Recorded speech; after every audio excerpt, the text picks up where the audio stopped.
That's a pretty fast queue. Yenko. Yenko. 8 workers, guys. Oh shit, it feels just like Wings of Liberty, just like in the past.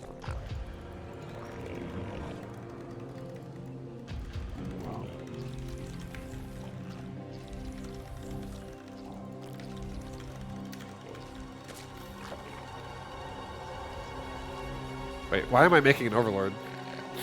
That was bad.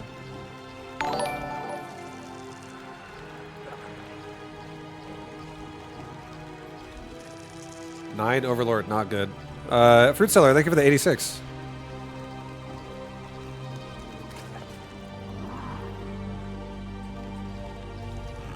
Because your brain's small. Oh, shit, dude. That's why. God dang it.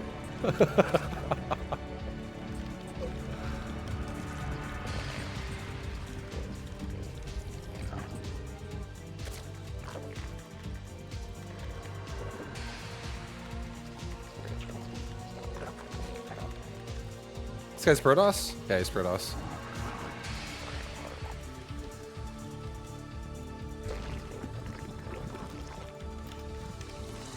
Pig says 2 base meter is insanely good now. Oh, I guarantee it is. Right now, with people having less economy, there's now a lot more wiggle room for harassment and pressure in the early game. So 2 base timings or 1 base timings will definitely be problematic. And you'll have to like rediscover like your path of successful defense, and that might also be heavily due to scouting. Like really seeing what you're supposed to see. It'll definitely feel weird. Like this guy's gonna have I should send a second overlord now, honestly. I don't know if I'm gonna read him with one. I'm doing slow gas. I'm not gonna rush gas. I'm gonna go for a 3rd base pretty quickly. This game.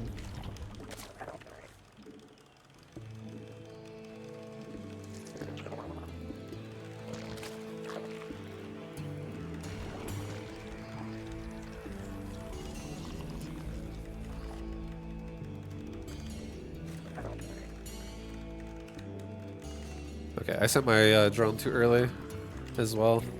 Because hatcheries don't give you shit for supply now.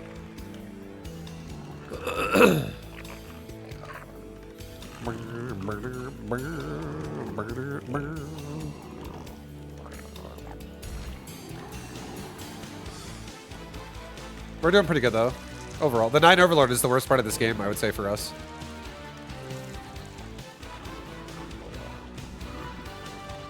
Are you cheesing me? What is happening here?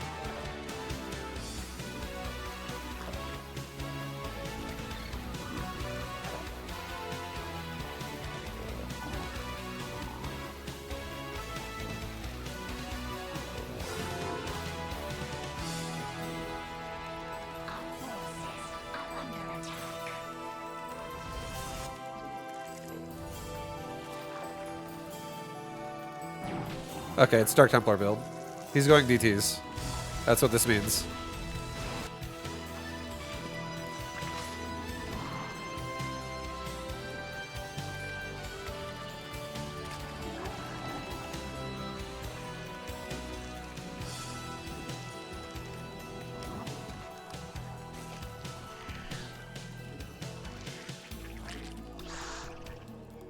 We're gonna go scout the gold base just to 100% make sure no shenanigans are happening. But yeah, I'm expecting DTs already. Let's just spend creep. And let's get a Roach Warren soon. No gold. It's DTs. Get a Roach Warren like right now.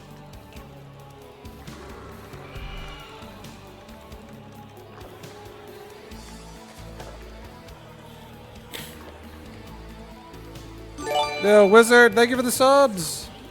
Appreciate you, baby.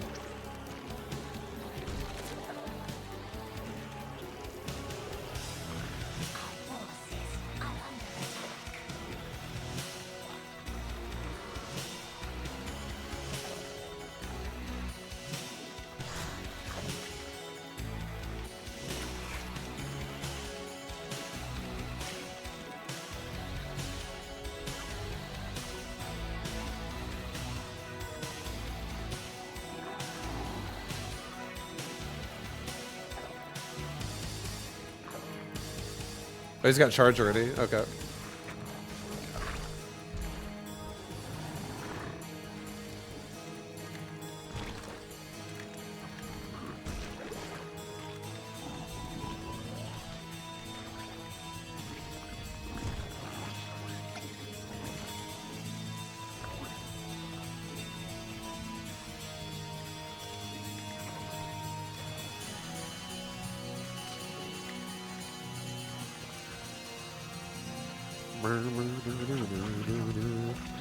Go scout his third base again. Go kill my rocks as well.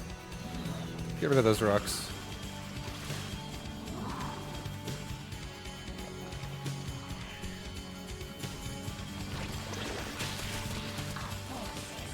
Okay, he's doing a timing attack.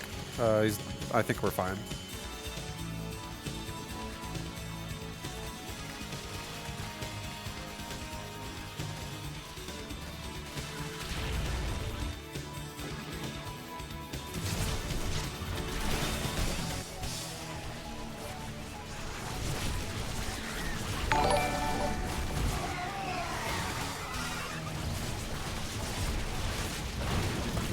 Yeah, Overload Gimpy, thank you so much for the love. Appreciate the, also, Wizard, thank you again for the 5 gifted. I appreciate you, man, so much. Thank you, thank you, thank you. Actually, you gifted 20, and then 5. Thank you for all of that. Fruit thank you for the sub. You guys are beautiful!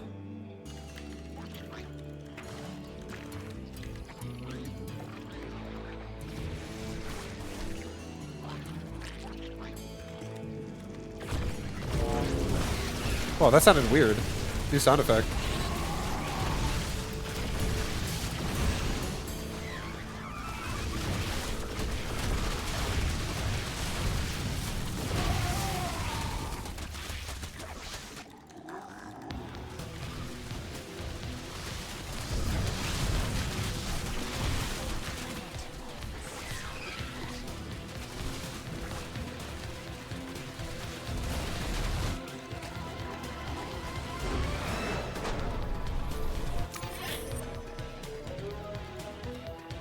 Curious what this game looks like early game for Protoss, or for just the general worker flow here. What does he start the game? Does he start with 50 energy on a Nexus, or does he start with 25? He starts with 50. He can chrono boost right away. I'm curious if Protoss will chrono boost immediately. Vibe, what's your cat's name? I have 2 of them. They're this. That's both cats' names right there. Malfurion and Gojo. Gojo.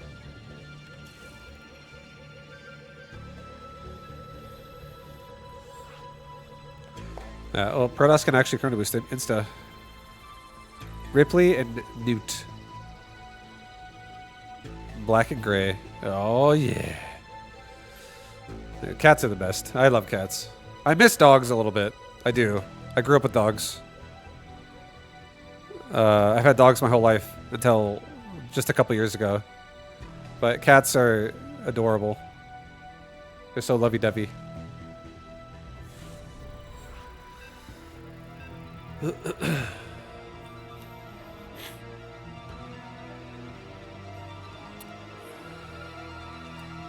Cats are like your lifeblood. Oh, yeah. Nice, man.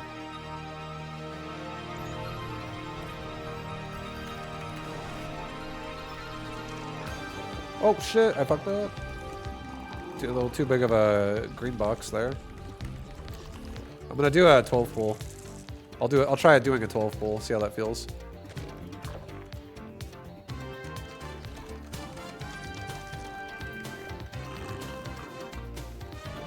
Vibu! Yo, what's up?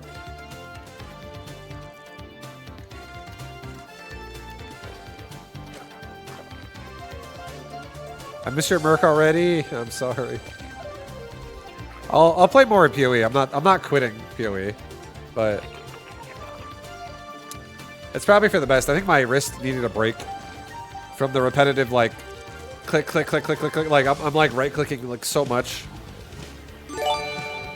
and left clicking so much with like crafting. It like quickly like not crafting, sorry, like stashing.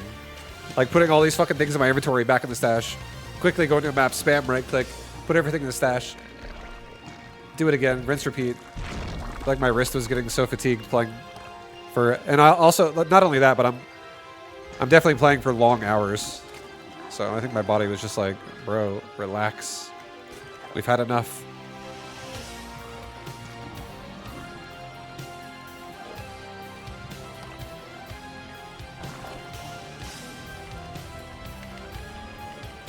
All right, 12 pool, and then you make a couple more drones. Very doable. Very doable.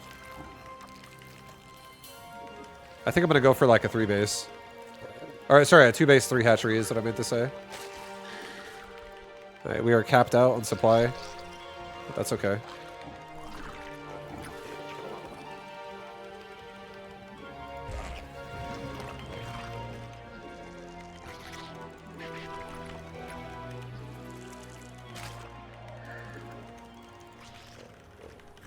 All right, we're making 8 lings and we're going right back into droning.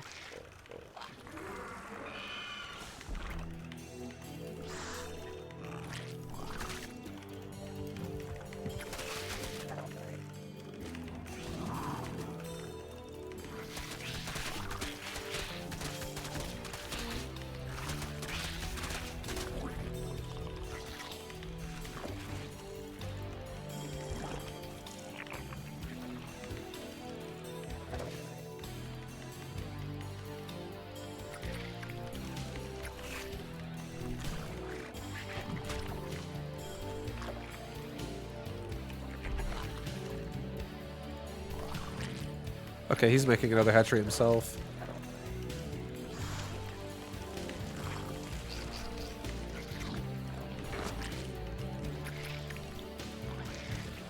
All right, we'll run back with like all but like 2 lings here.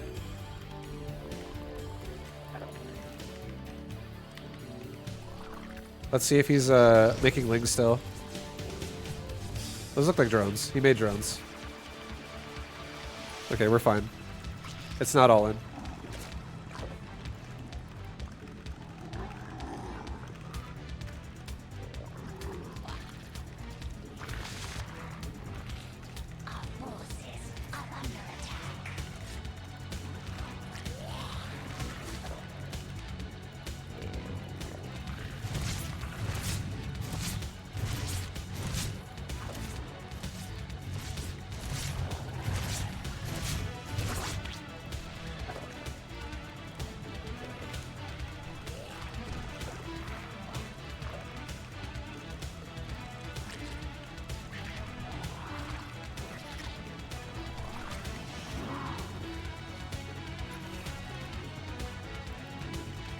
I think this is already GG.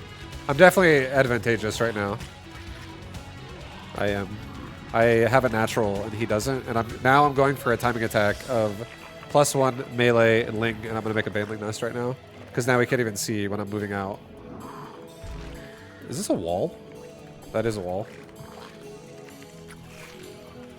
This is how it always goes on the PTR. There's always like less players playing, so you get a lot of mismatches. Alright, we are so close to having +1 melee done. We're about to move out. If we move out right now, we would have it done by the time we're like hitting his base. We'll move out in like the next 5 seconds. Let's go. He doesn't have a lot of time to react right now.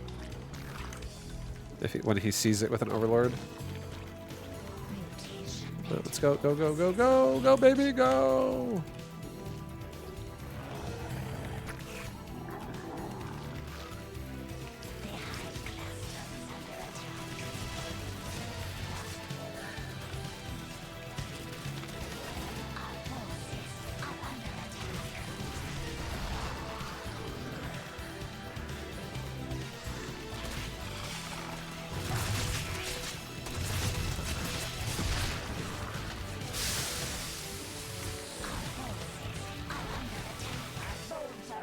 Oh, well, he's dead. His whole base is already dead.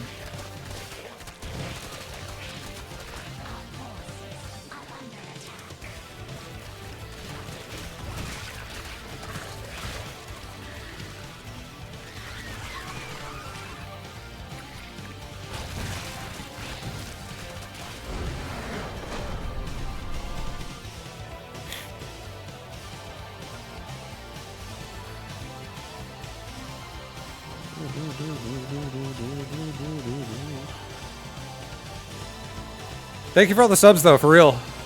Thank you, thank you, thank you. Overload Gimpy, Fruit Seller, thank you for the resubs. And Wizard. Wizard's never late.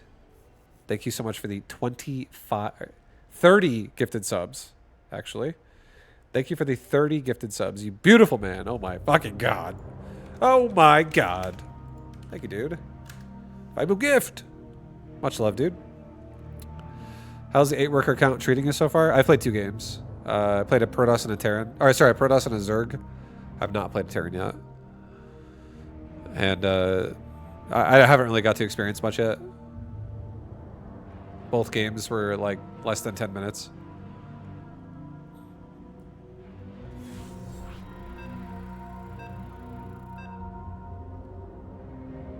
But it is interesting.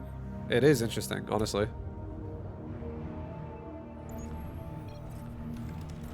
Oops.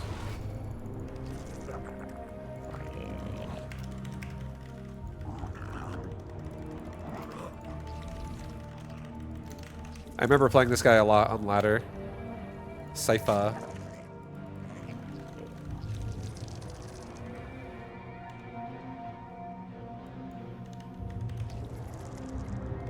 I'm gonna try doing a gasless opener. I'm not gonna even get gas early. I'm gonna do like a roach timing. I'm gonna try that out.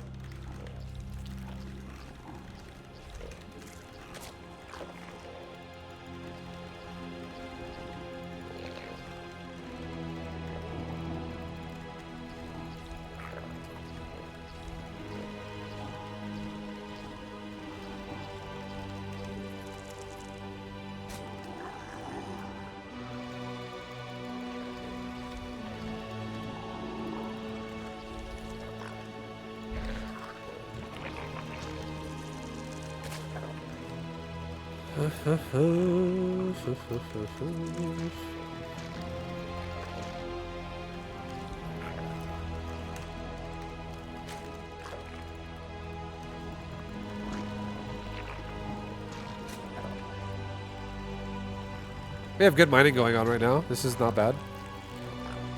Good mining, good mining.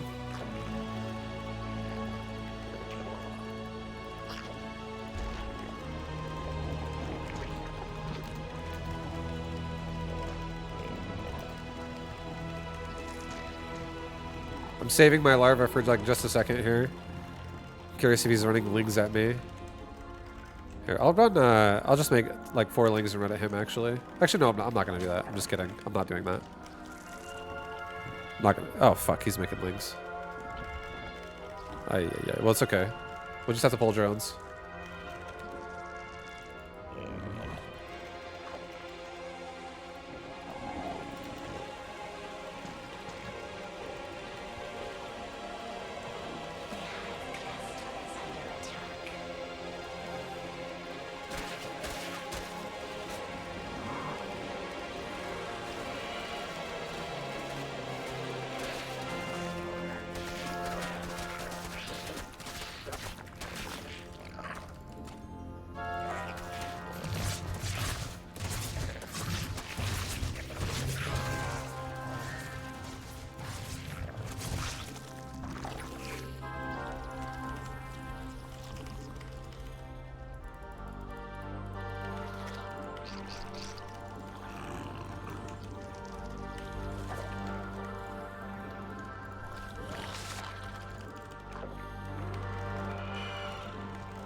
He hasn't mined any gas yet.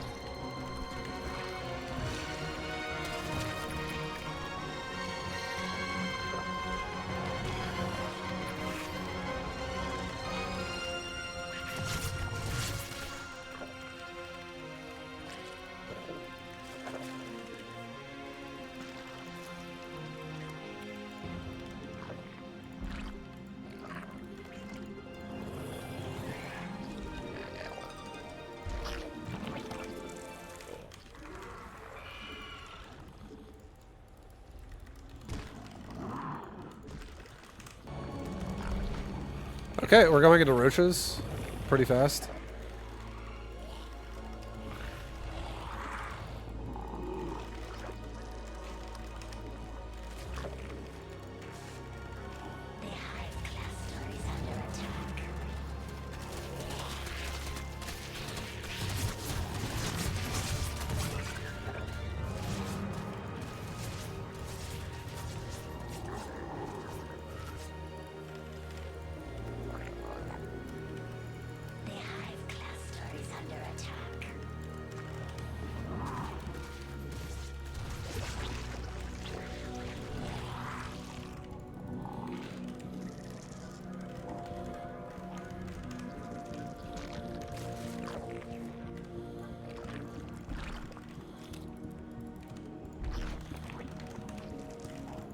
Being pretty fucking greedy.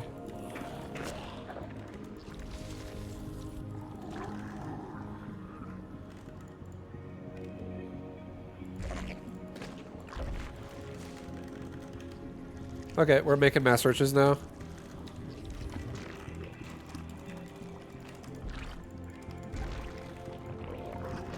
I'm gonna get Carapace as well, because... Oh shit, here comes a lot of lings.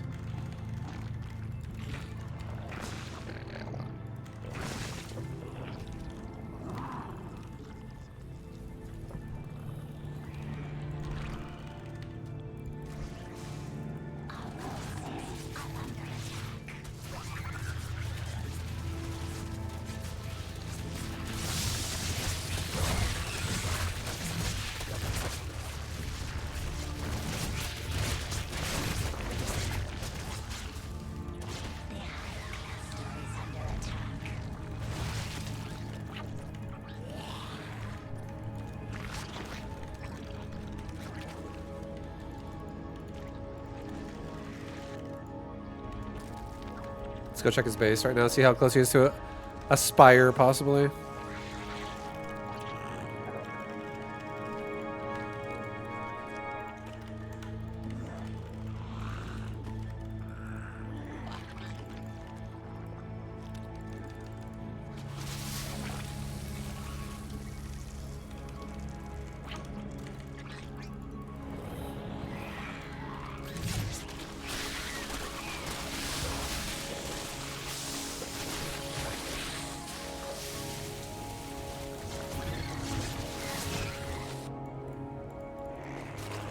Oh, he's just going roaches himself. Okay.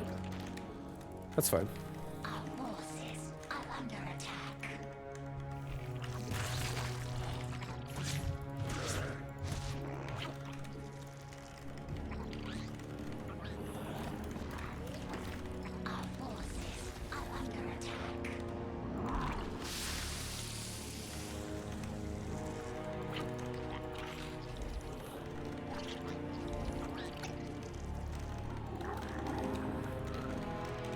Alright, boys. We are stockpiling right now. Should be fighting him pretty soon.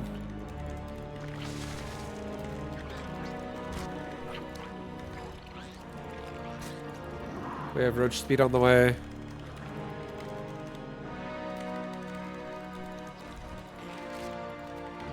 Maybe get some roaches over here so this doesn't get like instantly sniped.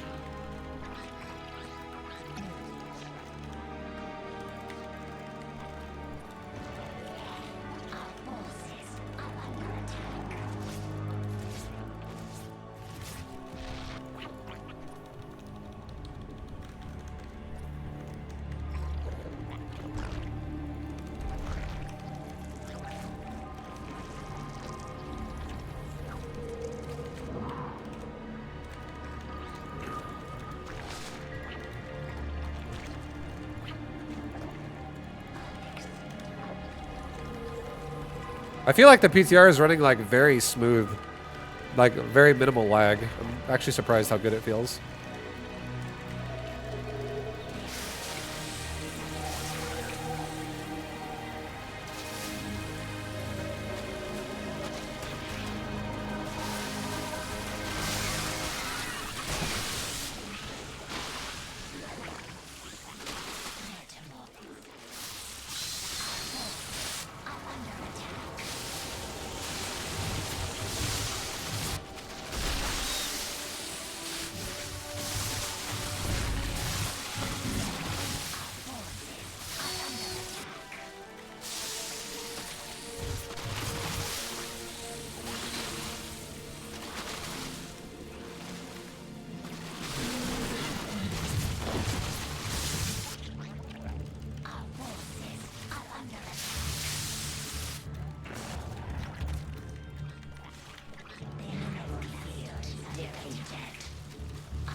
I'll just let him come, honestly. Fuck it.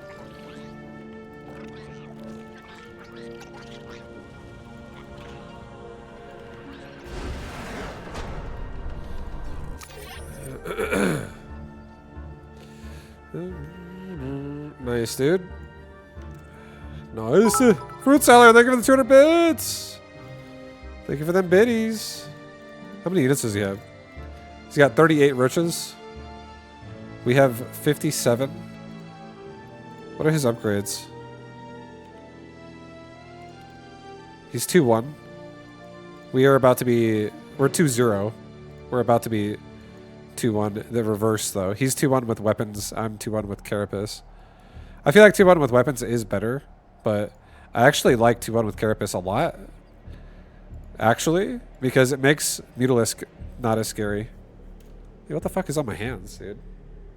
Do I have a bunch of fucking, like, jelly on my hands? What's happening? I gotta wash my hands really fast, guys. One sec.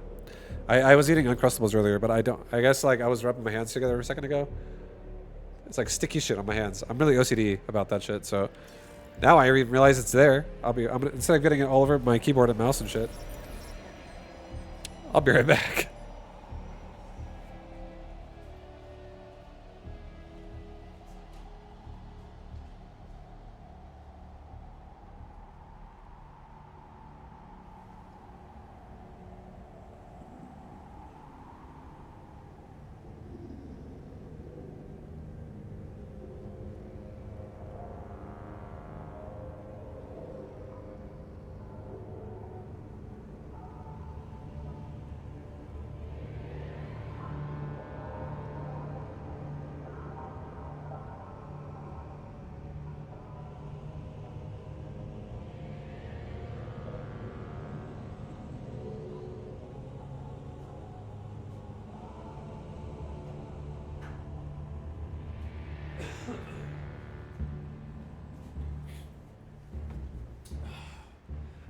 Much better. Vibes becoming an Uncrustable. Yeah. Oh, that's where it is. It fucking dripped on my shirt. I was like, how the fuck? You see this? Can you see it? In the light? I don't know how well you guys can see it. But it's like right there. If I can drip that shit on my shirt, dude. Does that cum? God, I hope not. Probably should go to the doctor if that's the case. I mean, I don't know how well you can see, but it is red. It's like purpley red. Looks more like I sneezed on myself than I came on myself.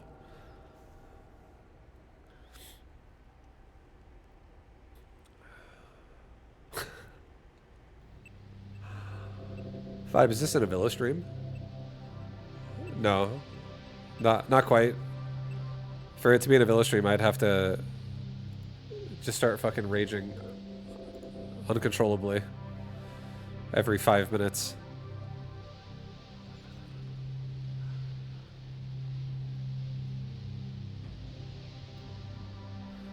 Vibe, I had respect for germaphobe, Vibu. I just washed my hands!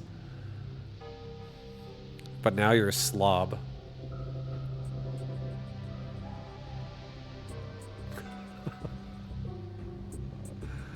I just washed my hands.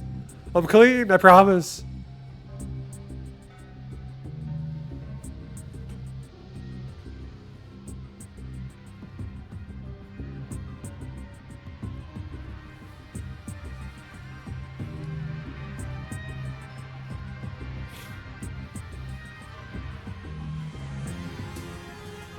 Uh-oh. Nobody's online anymore. Everybody logged off.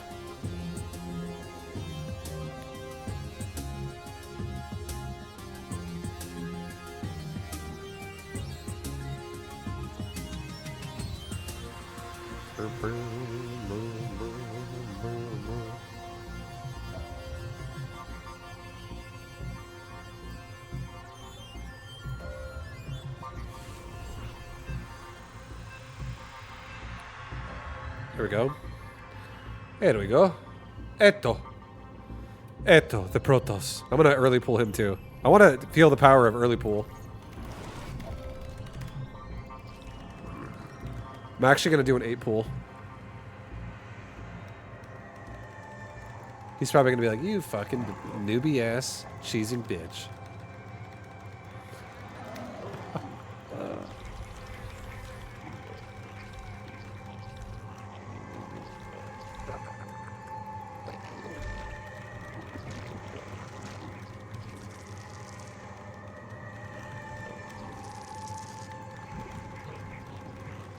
I feel like this is the kind of shit you can do in this patch. And if Protoss is... And like, it's really hard for Protoss to justify, oh, I'm going to go scout you really fast. I'm just going to go scout real quick.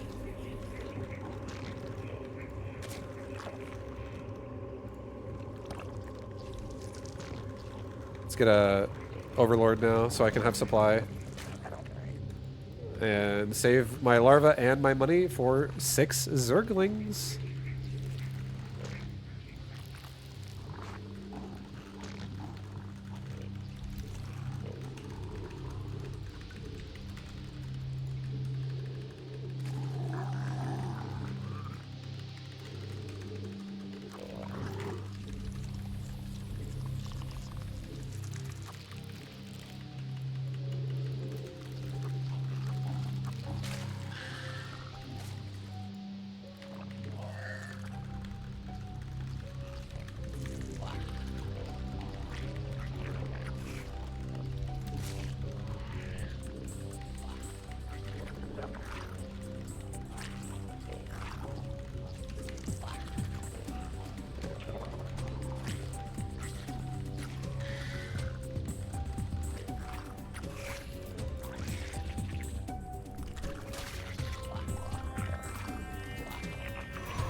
Well, you can do it early. Early 8 pool, baby. Early 8 pool. What does he have worker-wise when I have my pool going down? My pool goes down. He's got 10 probes. I have 7 drones. What is he scouting with? Probe 11. Or rather, his 10th probe. Oh no, he didn't even scout. He didn't even scout. I guess he scouts with Gateway. He's trying to do like old style opener.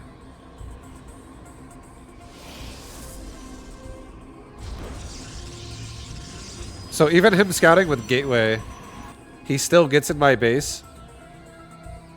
Like, or he gets in my base right as my lings are popping out, is really what happens. What's up, Craig? What up, Beformless? What up, Wally? What up, everybody? Welcome back.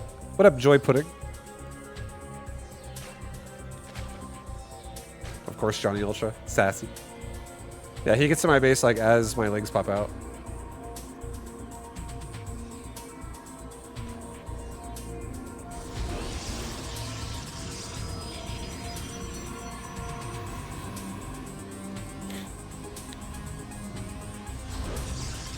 Vibe, are you going to do a Beta Gym series when the patch is released? No plans on it.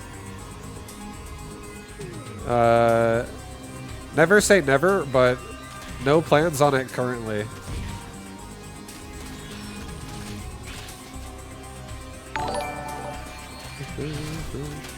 How's the new work account going? It's interesting. I messed up my wall. Common Patu. What up, man?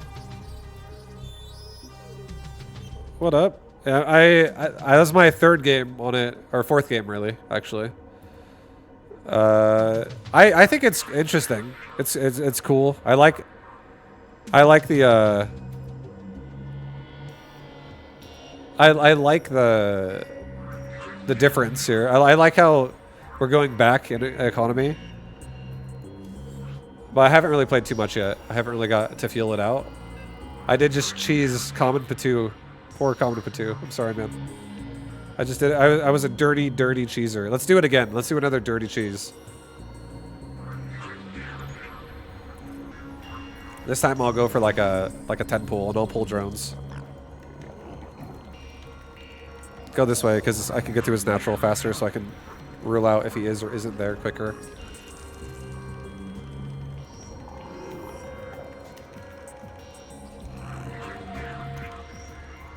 All right, we'll do a 10 pull. Actually, yeah, I'll do a 10 pull. If you have a Zerg unit as a pet, what would you pick? A larva. I want it to just roll around in my bed.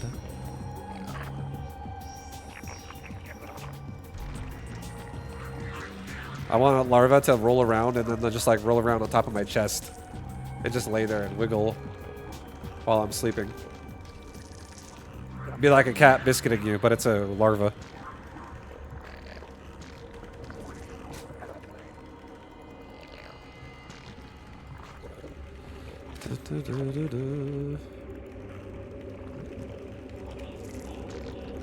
Alright, so I'm going to be pulling like 3 drones and I'm going to do a spine all in this game. I'm just going to test this and see how it feels. I hope my opponent expands. If they don't though, it's okay.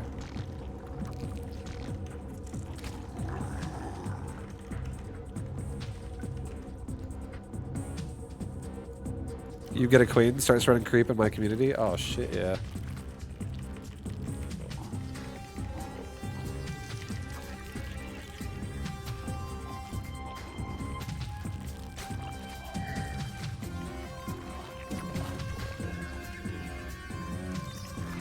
Okay, I think you have to drone scout. I think drone scout is required on this map.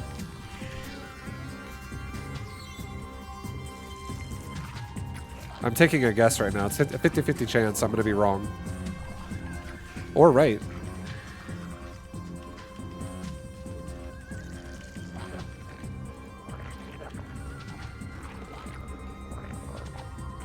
I'm right. Perfect.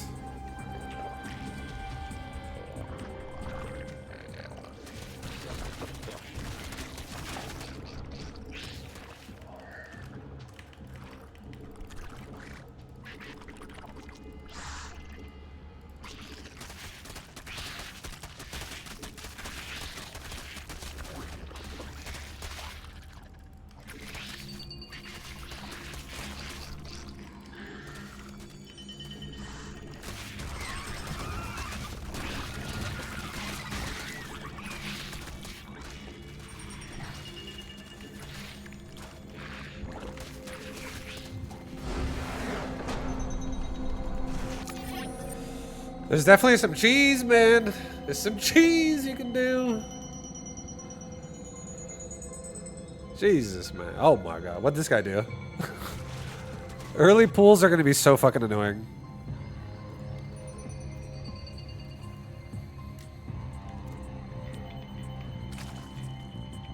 He has to give up the low ground. Honestly, he's dead. I feel like he died when he didn't have lings soon enough, and I have spines being built in his base. It's really hard to... Like, if I would have just fought him with less lings, because I do it fast... Let's say I do it, like, early, right? Like, when I first arrive, and I allow him to mineral drill through me, and he kills my lings to the point to where, like, even though some of his drones are bruised and beaten up, like, a lot of my lings are dead now. So, like, he can now start attacking my spines. That's, like, the best case scenario for him. But the fact that 3 spines finished, he doesn't have an answer to that. 3 spines finishing is, like, 1 spine could stay right there. And then another spine could uproot, which is what I was doing. And I could root it right there. And then another spine could uproot and root it right there, and then I can uproot this one and then root it right there. And there's nothing he can do about it because this spine right here can cover right there. Like I could literally have my lings on the ramp, and the spine would poke him up the ramp from right here. It would reach like that far. It's kind of fucking crazy. I went for a 10 pool this game, and he goes hatch first. So that's like, this is like just a build order counter, honestly. That's why I kind of wanted to test this and see how I felt about it all. And this kind of shit will exist in this. The less economy you have, the more that build order openers need to be like very, very refined. Going hatch first against pool first is so scary with less economy because you can't afford. The reason why, if anyone's like, Vibe, what do you mean? Why? How come it's different now? There's one reason and only one reason. You have less money, which means you cannot afford queens properly when you get cheesed like this and you go for hatch first. Like, you'll be struggling longer. You don't have that ramp up as fast with your economy to be able to afford big expenses. And a ling all in with spine is not really a big expense. It's pretty fucking cheap. I did pick the right way, luckily. It was like 50-50. I could have been wrong. And if I would have picked the wrong way and had to go across the map the other way, that would have definitely given him more time. But even then, I don't even know if he would have held that. Because his queens would not be done while I guard my spines. It would be difficult. I don't know how I feel about Terran. This is my first game against Terran.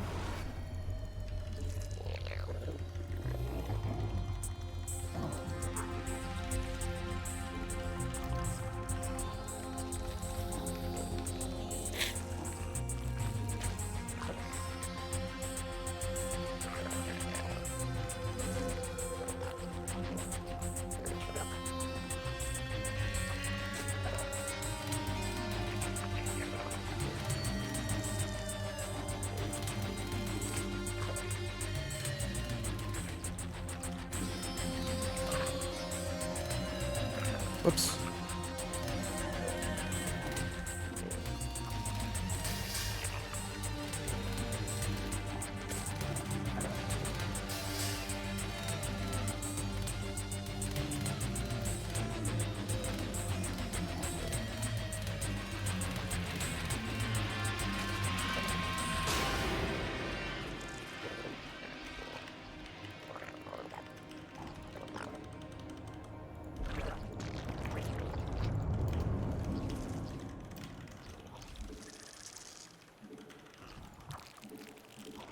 I'll try doing a tech build this game. I'll try doing like what someone in chat was saying earlier, which is Muta.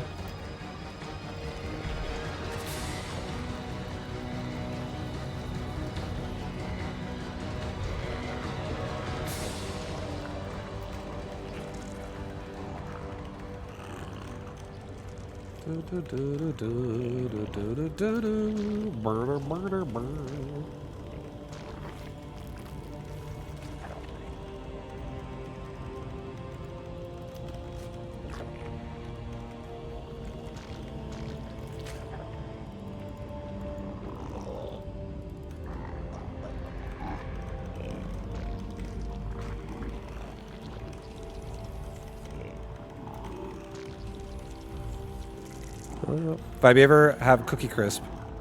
The cereal? I've had it.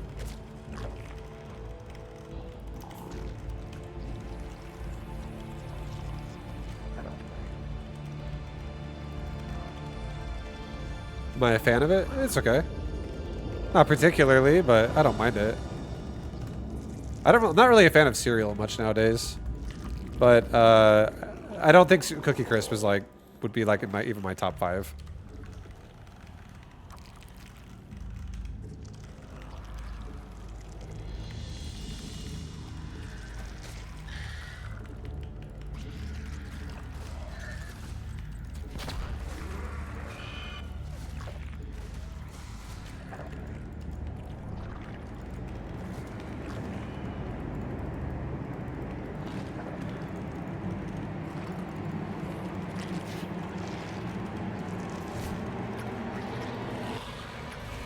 That's great.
Oh, no, that's not what I wanted.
Well, this is not great. We're definitely in a bit of a pickle here. This guy did a fucking ghost hellbat rush.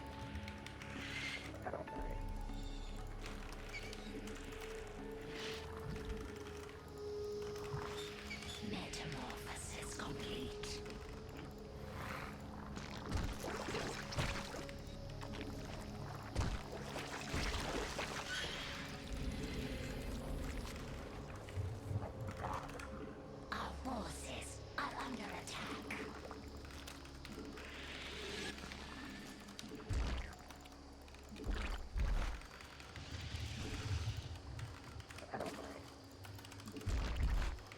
I gotta be ready for Liberator harass. Also, I'm being very greedy by trying to just like eco up right now. He may attack again. It's very possible. Oh, there he is.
Holy fuck, the missile turret just owned my Mita so fast. What the hell?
Holy shit. That was not good. Mineral field depleted. Mutation complete. The hive cluster is under attack.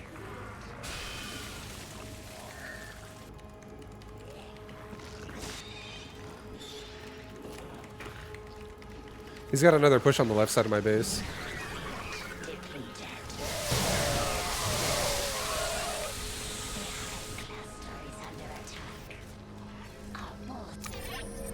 Shit. God damn. Yeah, we fell so far behind from the Hellbat ghost timing. Two base Muta. I think two base Muta is doable playing this way if I go fucking spines, honestly. Like 2 spines or 3 spines. Because I'm not going to have any fucking defense. And like the spines could be a really good staging point versus Hellbat. So many fucking Hellbats when he does his push. I'm curious what this looks like.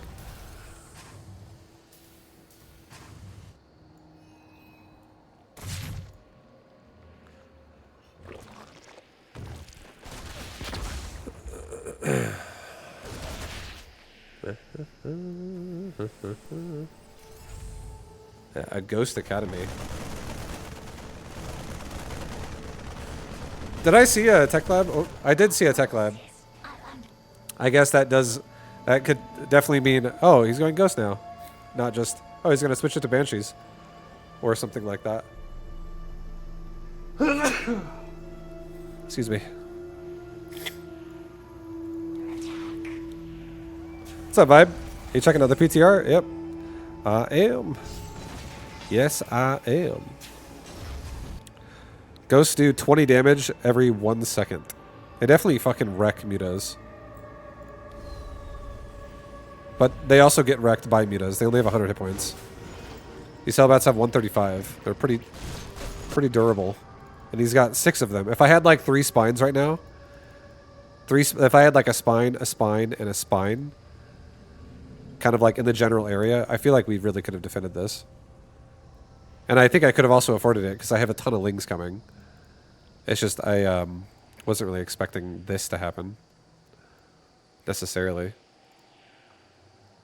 How much does a ghost cost? Ghost costs 125 gas. Yo, Wizard! Thank you for not ever being late! And thank you so much for the 5 gifted! It's the weekend, baby. Oh, yeah. Thank you very much, dude. Much love.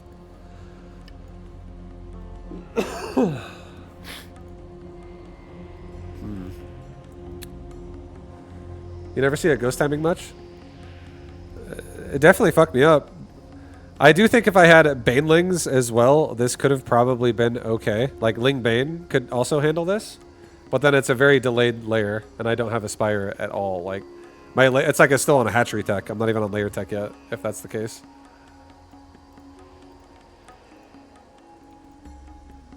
I do not think mutas do a whole lot in his base if I have to play defensive.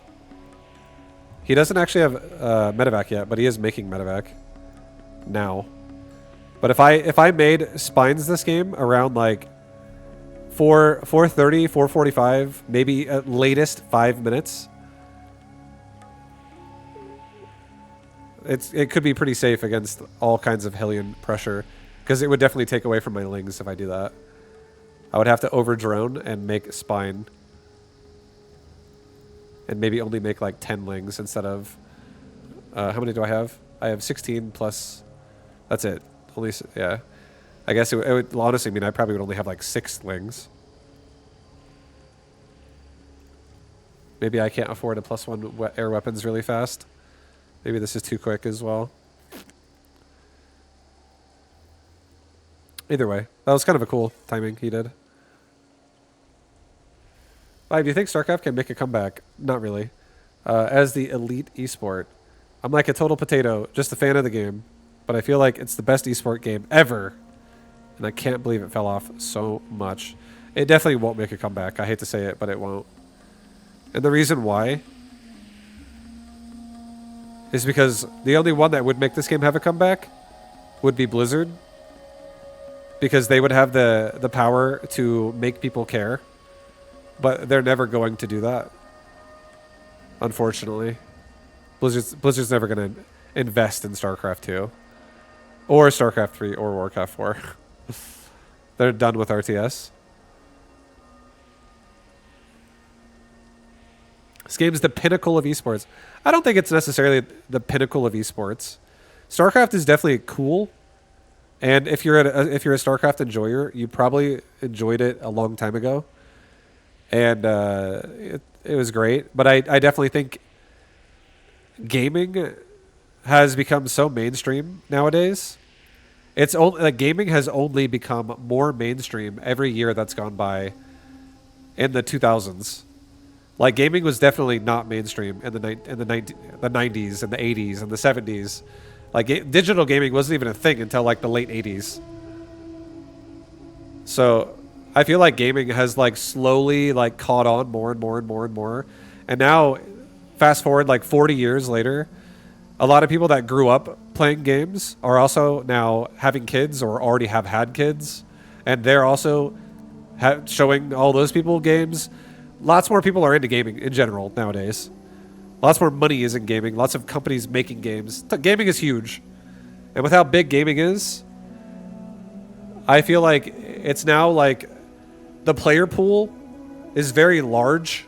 It's fucking enormous. And there are things you have to do just as a business to like stay competitive in a world where you're trying to like make a living but also make a game. I feel like RTS is definitely very niche nowadays. It's not mainstream at all. I do think that like RTS could make a comeback as a genre, maybe in some way, if someone did something unique and innovative and made it fucking awesome. But Blizzard definitely is not looking for reviving StarCraft. The only way Blizzard's gonna revive StarCraft is like, have you guys ever seen Warcraft Rumble, the phone game? It would be like StarCraft Slayers, something like that. It'd probably be like a mobile game.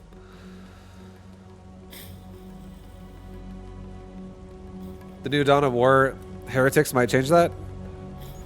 I don't know. We'll see. We shall see. What's up, Panic? We shall see. But yeah, StarCraft. I feel like the best way you can not be disappointed is if you just accept that StarCraft is like, it is what it is, and it's not really going to change much. Community size wise, nothing's going to happen that's going to make everyone suddenly love StarCraft. The best thing, the number one best thing in my opinion that could happen to fix StarCraft would be Blizzard does something to it to revive it and make it like really fucking amazing.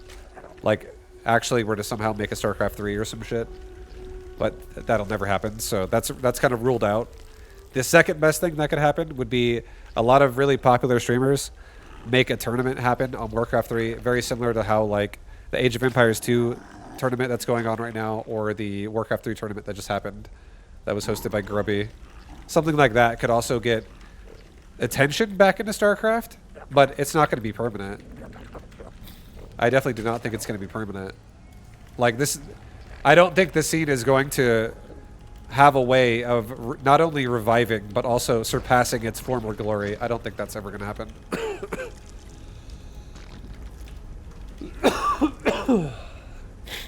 Realistically. I disagree with you on gaming falling out. I would argue that it's getting even bigger. What? I didn't say gaming's falling out. If you're talking to me, I never said that. I said gaming has only gotten larger, and now it's a huge pool of people. So now it's much more. There's a lot more going on, a lot more competition going on. There's a lot more choice for players to choose from. So you really have to like do a lot to convince people to want to play what you provide.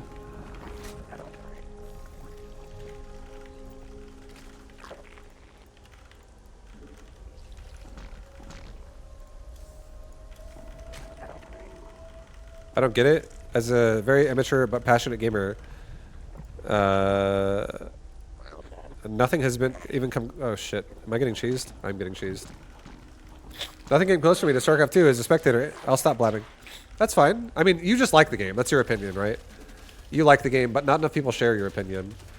I think it was a cool game too. I played it for a long time as well, but it's definitely not like the mainstream thing.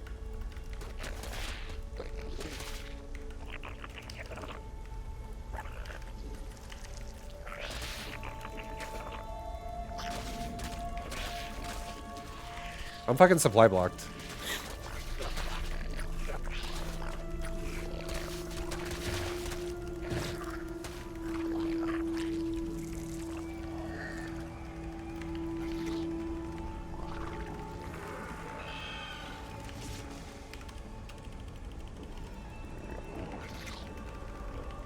But it's just anyone who really likes StarCraft and really is like StarCraft could definitely make a comeback.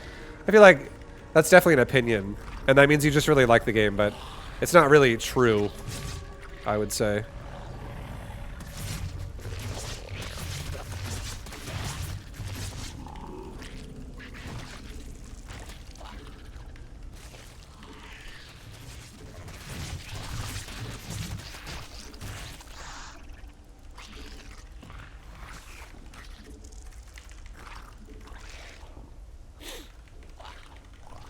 But I would love a new RTS game to pop off someday. It'd be cool.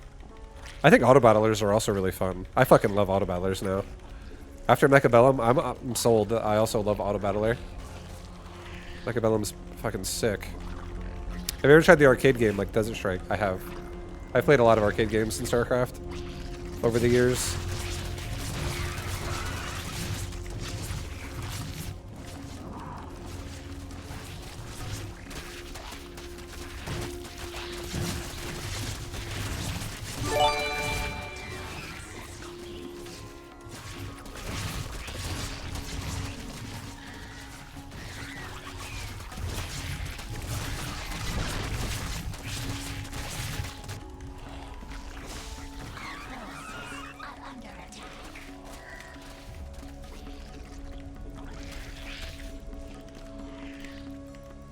Thank you for the 5 gifted subs again, Wizard! My man, my beautiful man. My goddamn beautiful man over there. Thank you.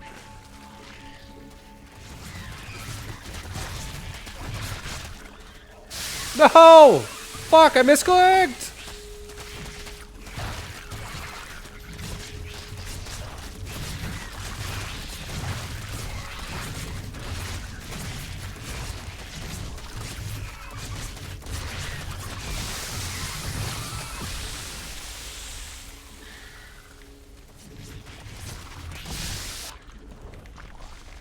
Well, we fucked up. We mismicroed that. This guy did pretty well. This guy's build totally fucking ruined me.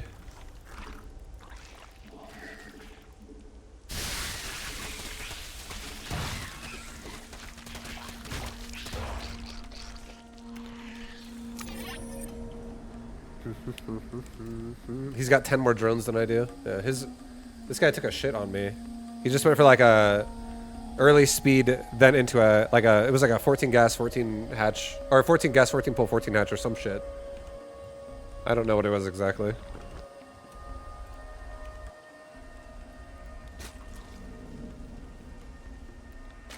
$11 pool. Into what? Into 12 gas.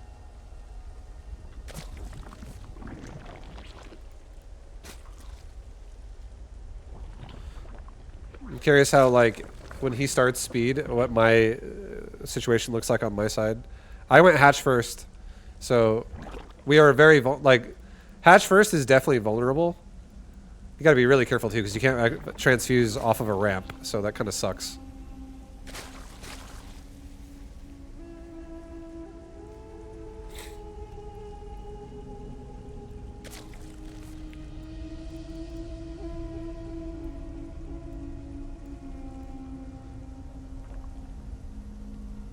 I've been following you for like 5 years. I've never subscribed. We're going off tonight. Yo, thank you, man. I appreciate you. Yeah, what did I do again? I did 14 hatch into what?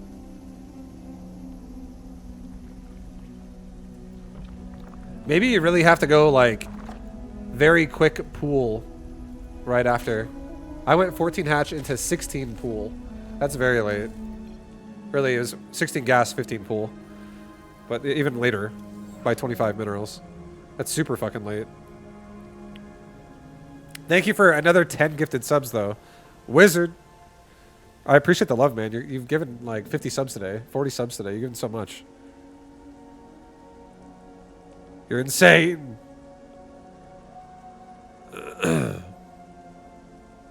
Your concept of time is very Sus. Taste this video about Battle Aces rising from the dead has me hopeful. Nothing confirmed though. Yeah.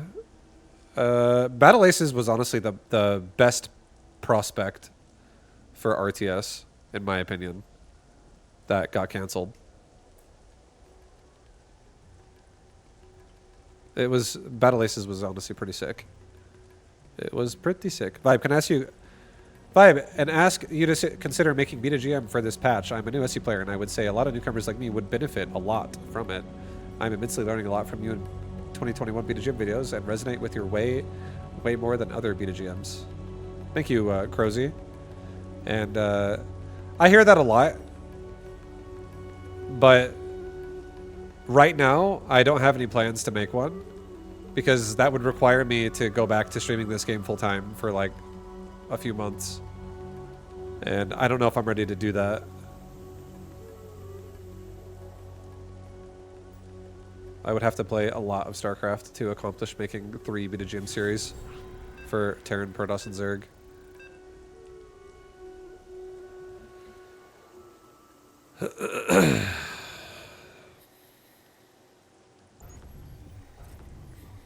What about Age of Empires 2 or 4? They're fine. I don't really have a ton of interest in Age of Empires that much, though. I play a lot of other games these days other than just RTS.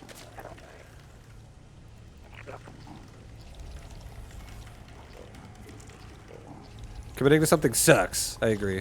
But I asked just in case. I don't think committing to something sucks. I commit to stuff all the time. I just don't know if I want to commit to StarCraft because I literally I left this game in 2023 due to burnout from it.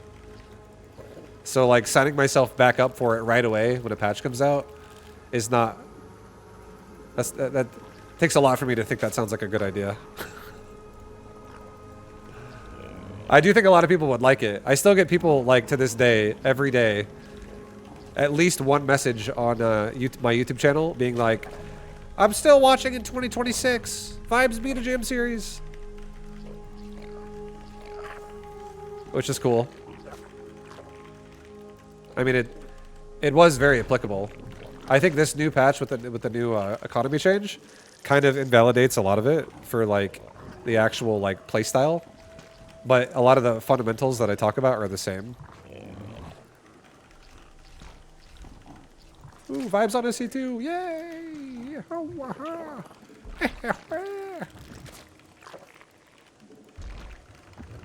That's right. That's right, baby. We're back on Starcraft. Would build orders change? Yeah, they have to. You have to change build orders. Because the fact that the building cost doesn't change, but the starting worker count does change, that means that you're going to be having a lot of different angles of gameplay now. Like, there will be builds your opponent will do to you that did not physically exist before. Like, for instance, a good example of this would be you now have to worry about a Zerg player who can 8-pull you as opposed to 12-pull you. And believe it or not, defending an 8-pull is going to be harder than defending a 12-pull. Because you have less economy to do all the things you want to do while it's happening. Especially if you don't scout it right away and you're playing economical. What up, State? The arc slop change bring you back? Yes. Honestly, I was like, who the fuck cares about this patch until I read arc slop? I was like, wait, hold up. I get arc slop in multiple games now. What the fuck? Hold up. This is some serious shit, guys. Hold on.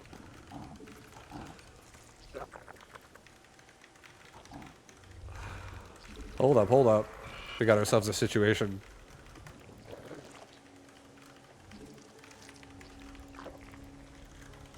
But yeah, a lower economy.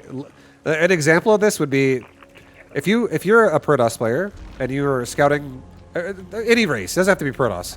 If you're scouting and you're pulling a worker to scout, Protoss does it a lot, but if you're scouting with a worker, it hurts you more when you're scouting with 1 out of 10 workers as opposed to 1 out of 16 workers. Like, you're actually sacrificing more of your economy to do that.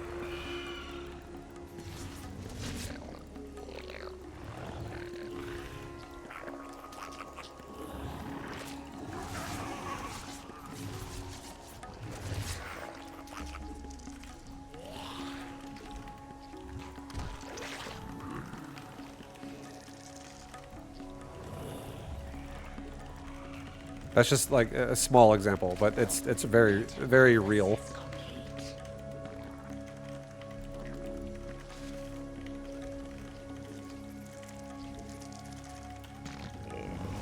Okay, so he's going into Stargate.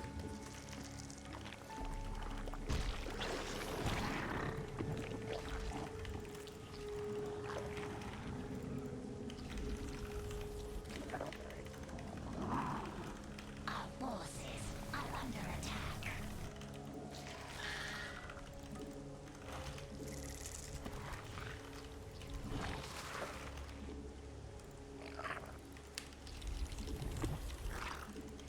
Our forces are under attack.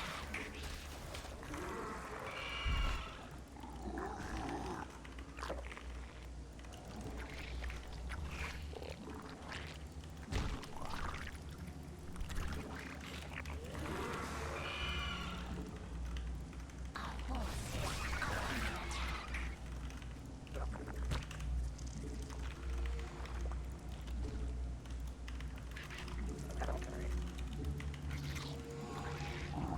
Our forces are under attack.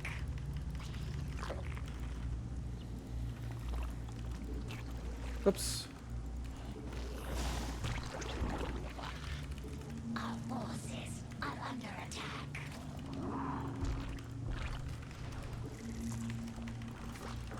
Our drones are under attack.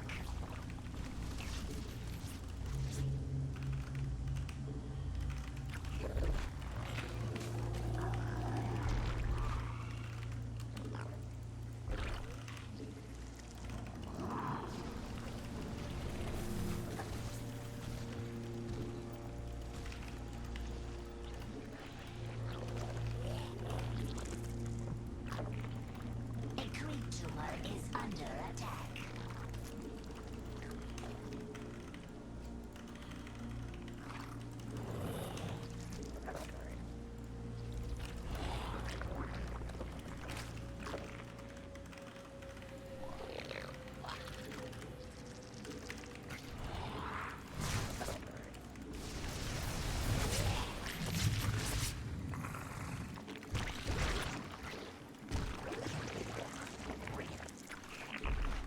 It's so interesting how Spire's so cheap now. So weird. I'm not complaining. I do like that.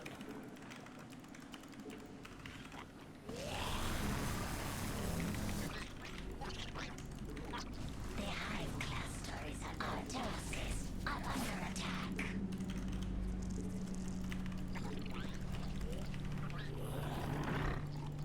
Metamorphosis complete.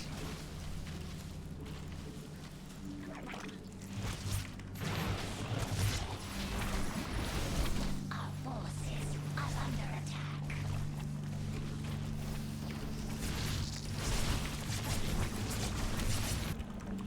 Our forces, the hive cluster is under attack.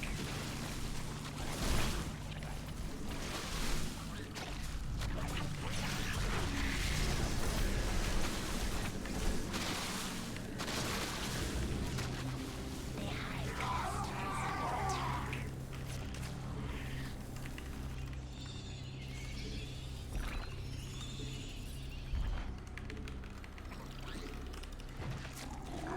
Oh, he killed my base. That's okay though. Our forces are under attack.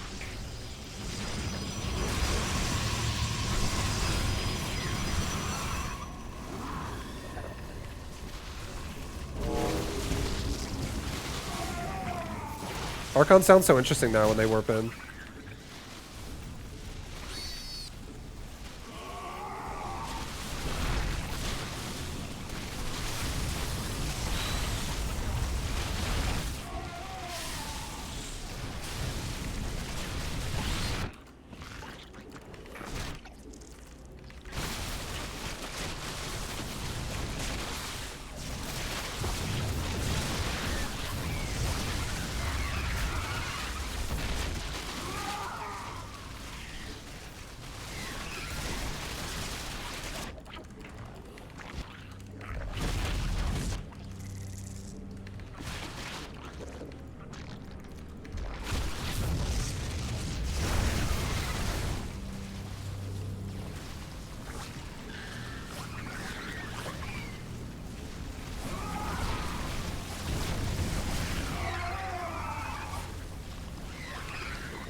Oh, we got him right there. That's a huge bust right there. We just killed his whole army. So we're definitely in a good position now. Mutation complete. Our forces are under attack.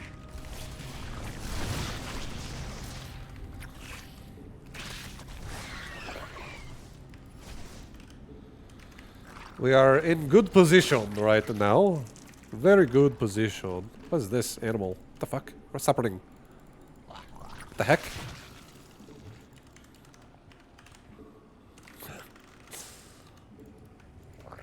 A murderer. I killed the poor elk.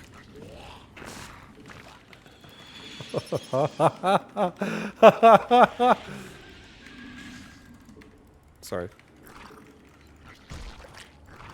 Unacceptable command. A creep tumor is Okay, he's... under attack. Is he around my base? What are you doing? What you doing? Our forces are under attack.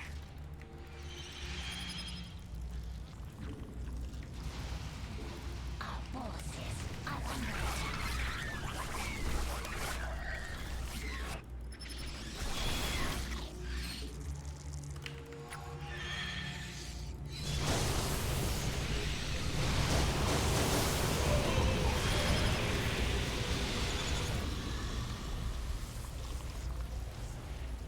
Our forces are under attack. Go back home right now with my lings. He's attacking me right now, I think, right?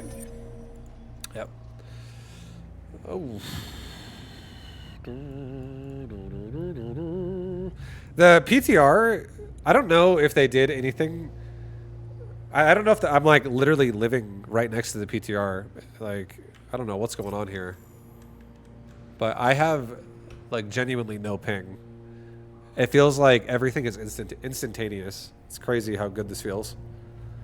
Wouldn't Archon just be better here than Templar? Archon would be safe, but I don't think that he didn't. So I think that he did want to go Archon, but I don't think he wanted to go Archon first.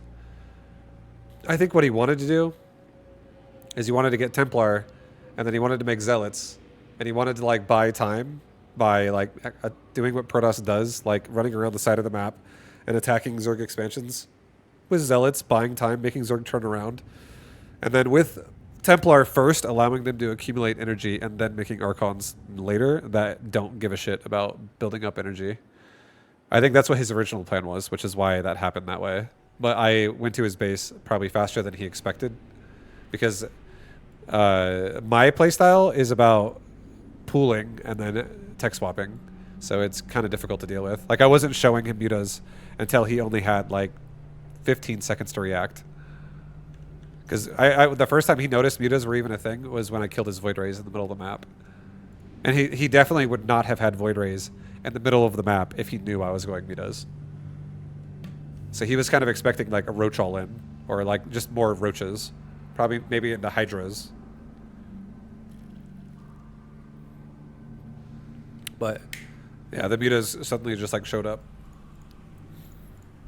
That's his first Phoenix, and he only has one Stargate. Vibe, long time fan. So happy to see you playing some PTR. I have been playing and learning a bunch of PTR stuff. Yeah, what up? What up, Jeff? The chef? You beat Protoss with Zerg? Yeah, that's right. That's right, baby.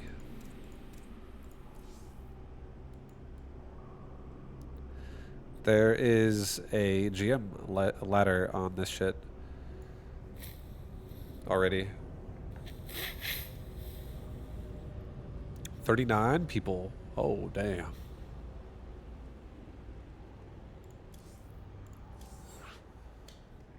Vibu #1. Vibe, I think that map is super dumb because you can get the rich gas and take the map fast with creep. You can't, honestly though, you can't do anything you want against somebody who's willing to be aggressive. I don't even know where the rich gas is, but I'm assuming it's in the middle of the map. Like, it's like the base further forward. But if someone's willing to be aggressive, then you're gonna have to defend yourself.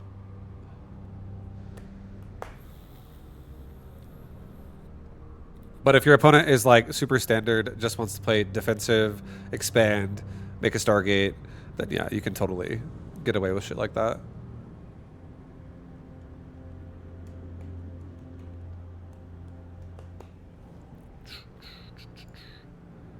Oh baby, oh baby, baby, baby, oh yeah.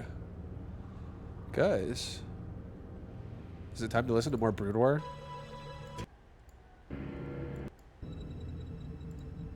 Brood War music. Bronze to, yeah, guys, let me do a bronze to GM on the PTR.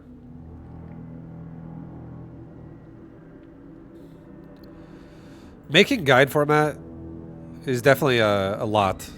I still could do it, but I would have to like, it's gonna drain me. Let's say that. It's gonna drain me out. I'm gonna become a raisin. A vibu raisin.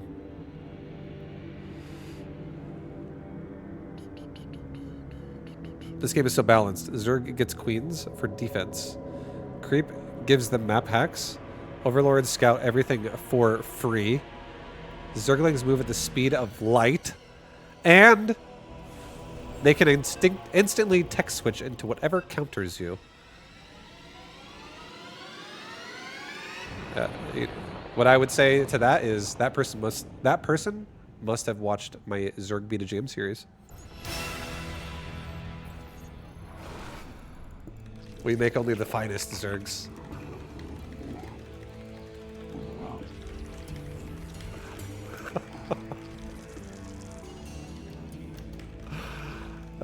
Classic.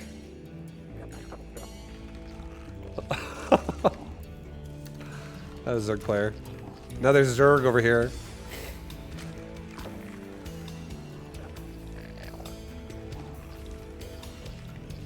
Another Zerg.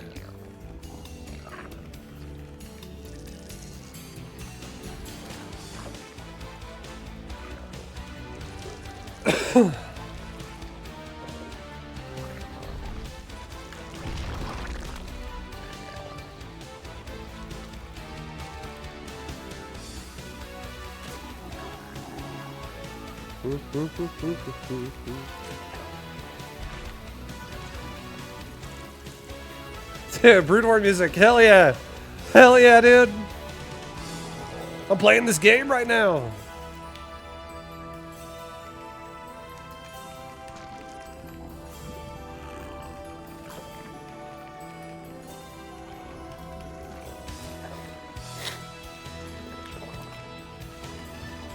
I'll have a quick queen this way, at least. I'm gonna get a natural now. I have no idea if this guy's gonna cheese me, but I'm gonna try cheese defense. All in defense.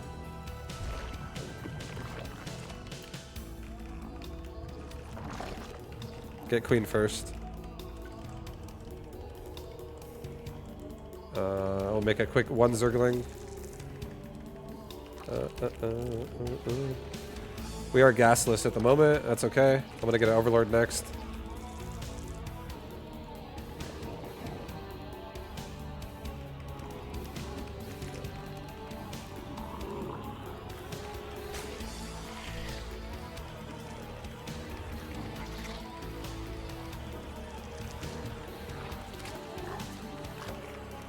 Get another queen instantly. Go scout south right now.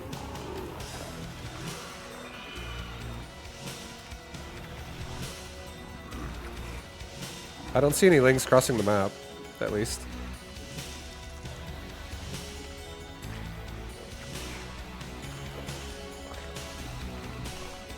Okay, he has an expansion. That's a very late expansion. He's already mined over 200 gas almost. It's 160 gas.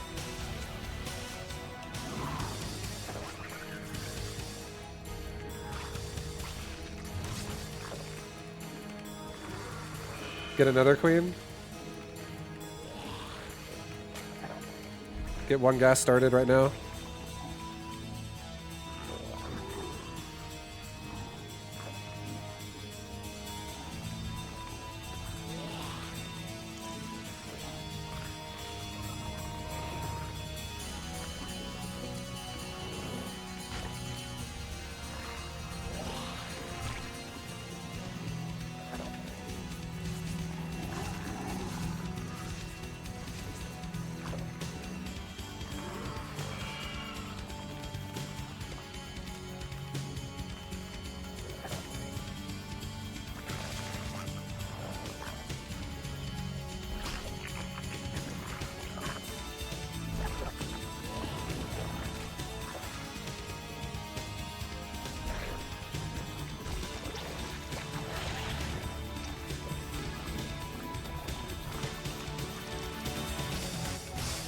Okay, that's enough queens.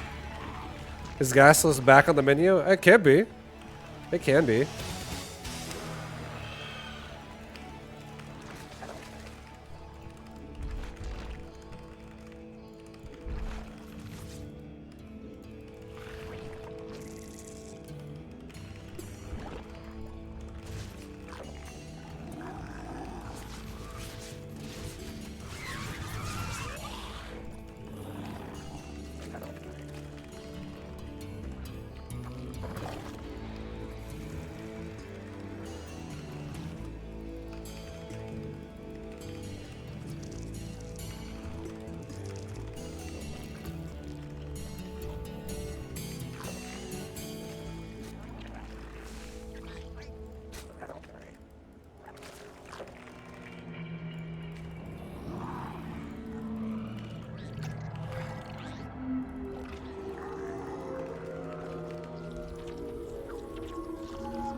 Okay, I don't really know what he's doing yet, but it's okay.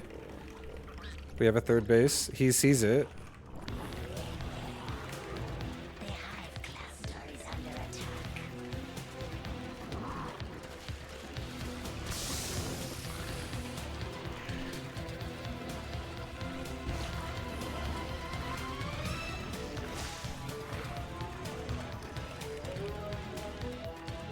I'm not actually playing roaches, as you guys can tell.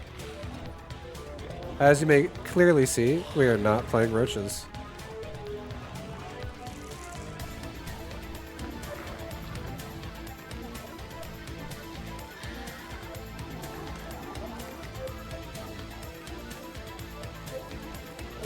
Oops.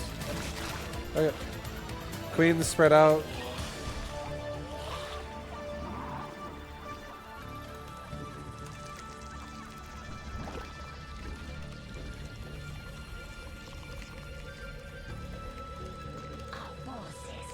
And he's got Mito now as well. That's fine.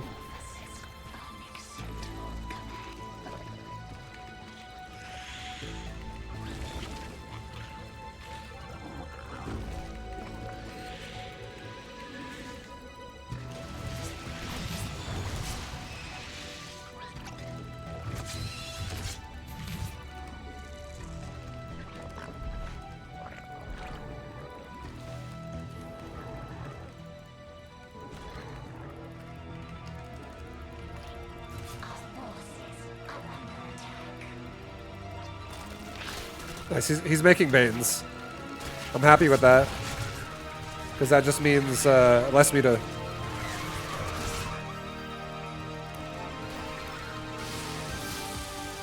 Also, he made a lot of spines.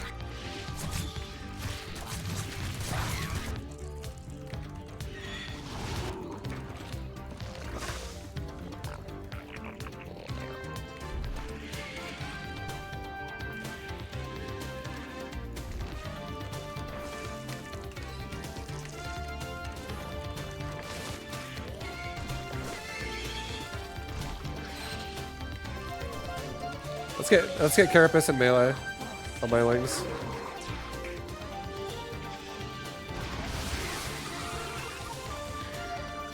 I can also zone him out now. It's so laggy. This game is suddenly now turned on the lag spikes.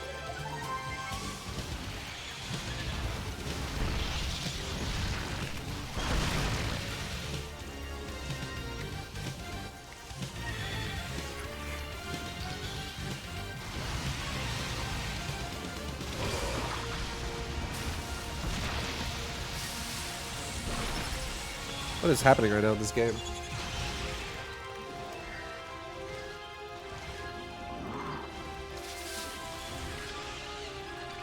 Okay, well I got him to pull out of his base again with his army.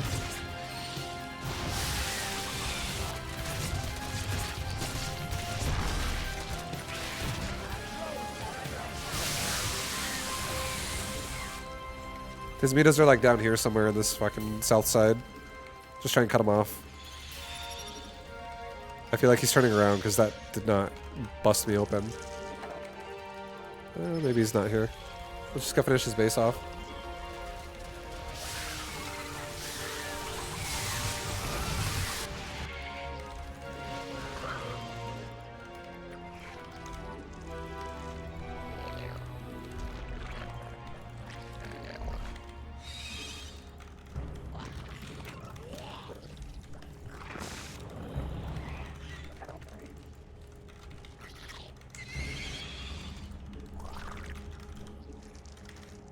Yeah, we're definitely in a nice position right now. Mutation complete. Mutation complete.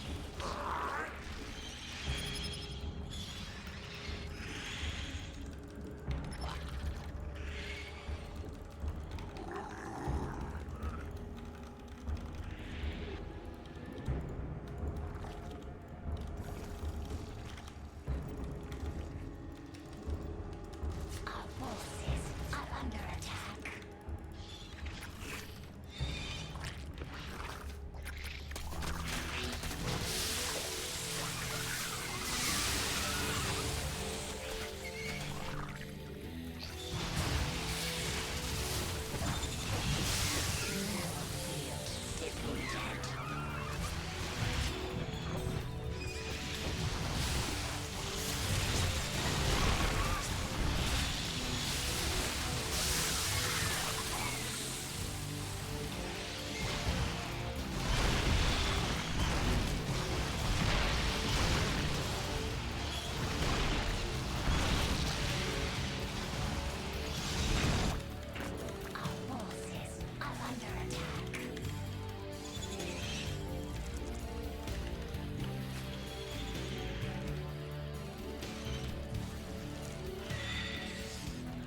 We have a nice position.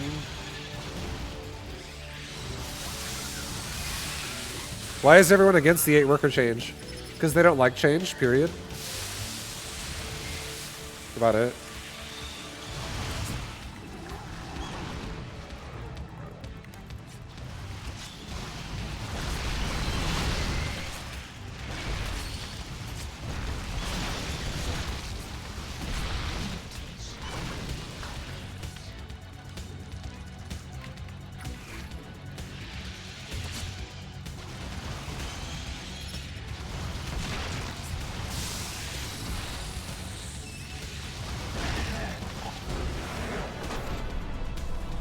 Yeah, I would say people are against the 8 worker change because they just don't like things being different.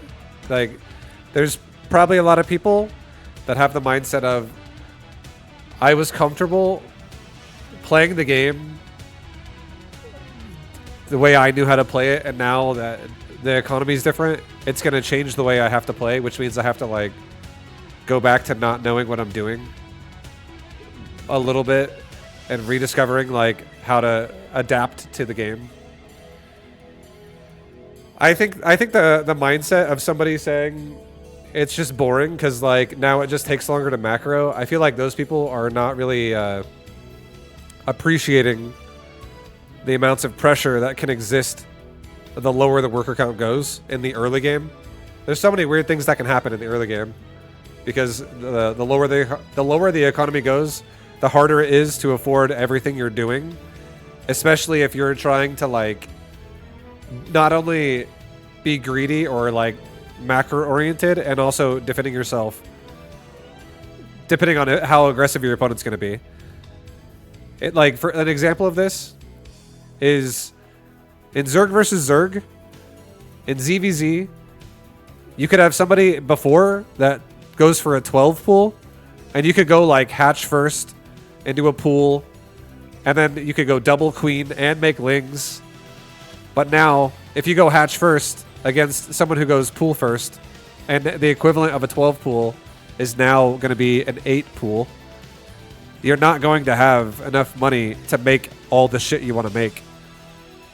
It's going to be harder now to be able to afford a more expensive building than a spawning pool with a hatchery, because a hatchery is 75 minerals more expensive. And saving for 75 minerals when you have less workers is a difference of time.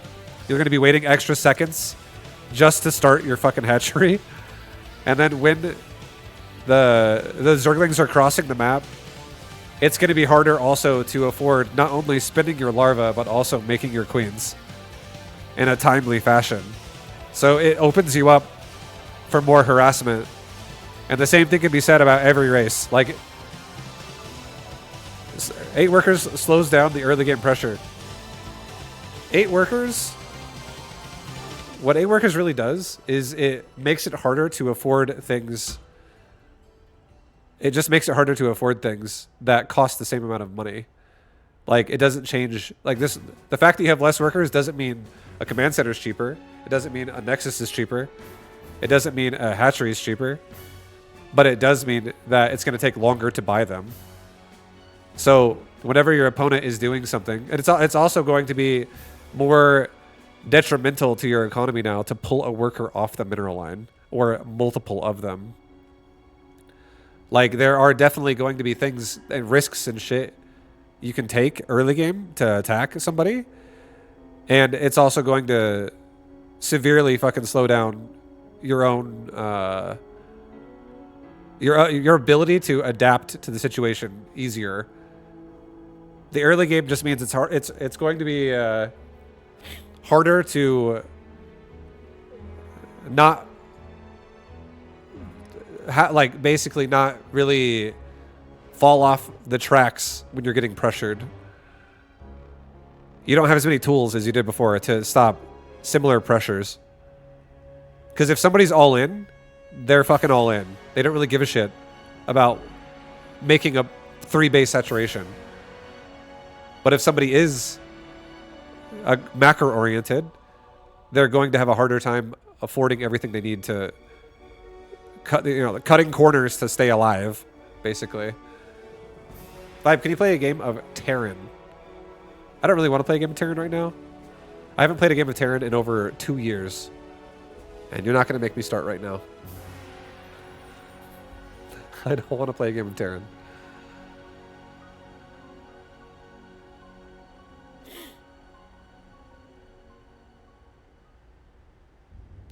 Players used to all in with something to fall back on. Now they just can't afford it. Yeah, if somebody goes for like an 8 worker all in, like again, a good example is Zerg, who goes for 8 pools. It's going to be harder now to transition into macro after you are aggressive.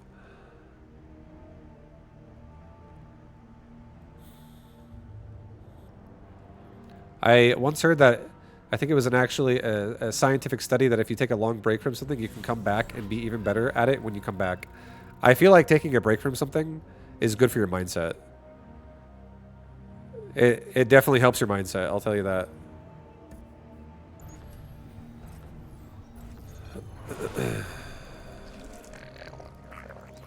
What is going on? My fucking latency, bro. Is this just like someone from Europe or some shit? What is this?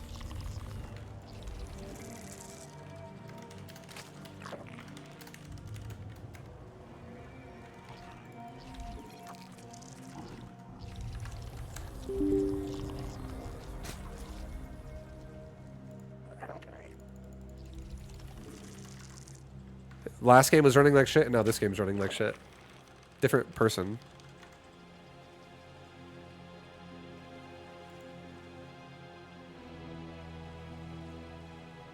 I have no idea.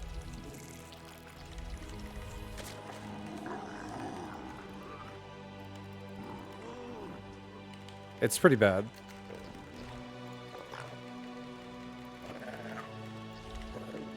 Here, I'm gonna let the probe run past me, and I'm gonna go to his base.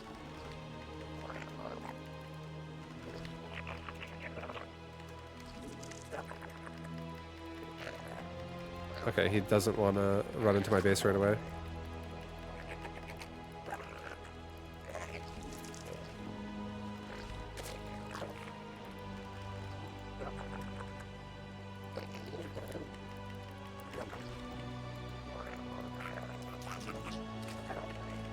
It's so fucking laggy, dude. This is awful. Yeah, type exclamation point died if you want to see how I died.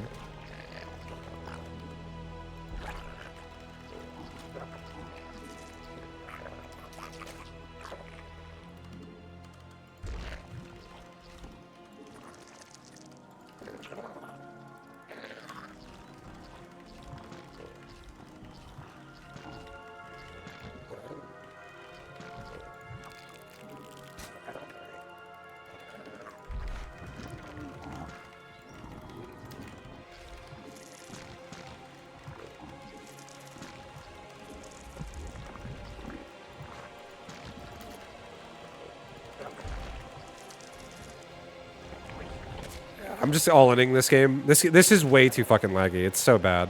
This is awful.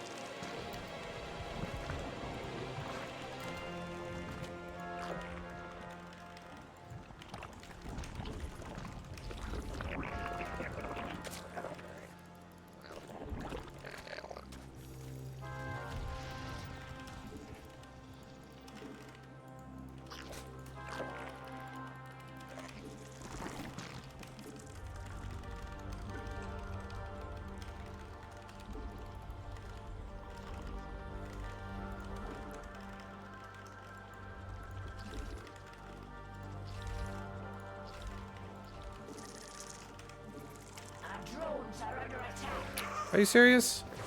Oh my god. Did he notice that? did he fucking notice that? He noticed.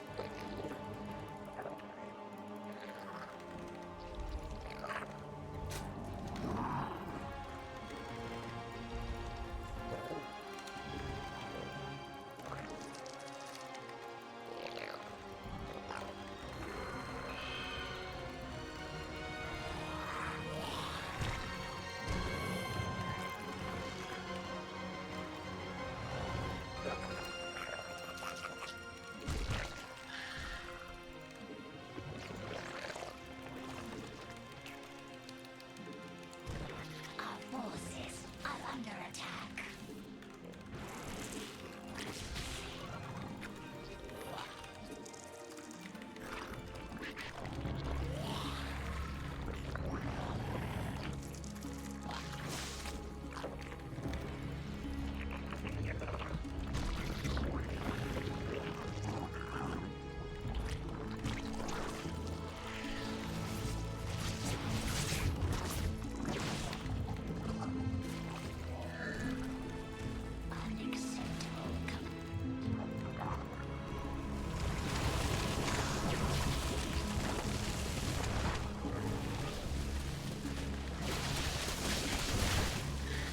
Drones are under attack.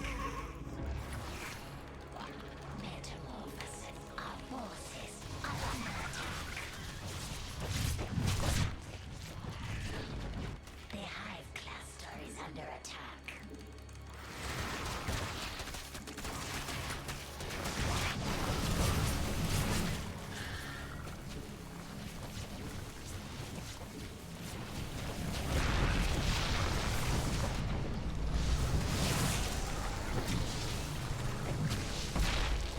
I'm gonna restart my game after this. I have no idea why this lag is like god awful right now.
No! My heal! Oh my god.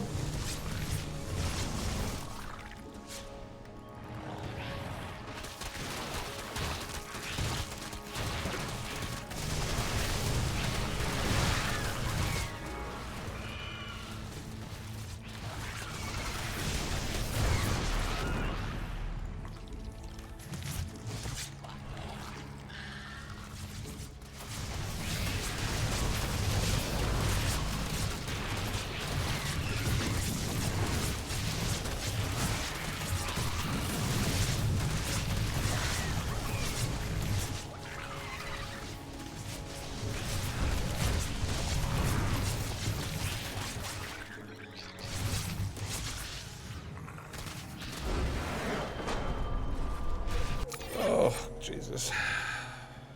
It's so fucking laggy.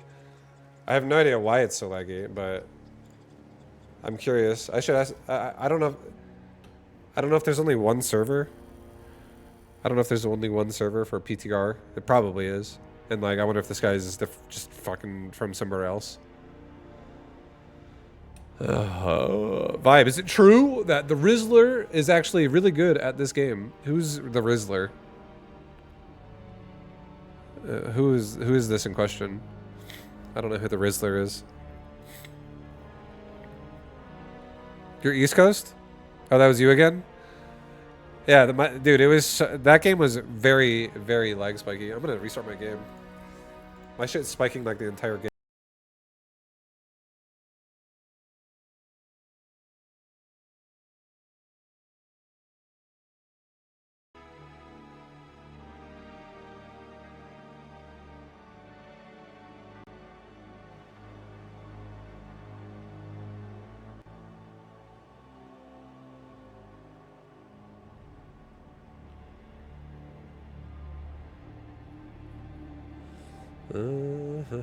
Yeah, look at this. This is what last game looked like. This is shit's fucking ridiculous, man.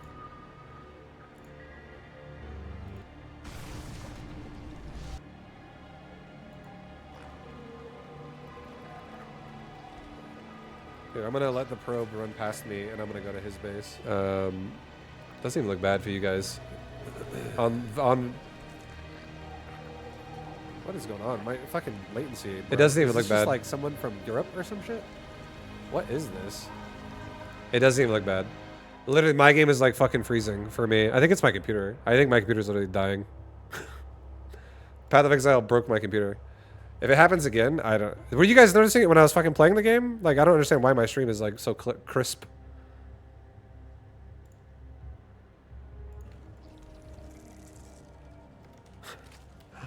It's like I'm lying. Right now, everyone's looking at this being like, Vibe, settle down. It's okay. It's not laggy at all. My game was like this.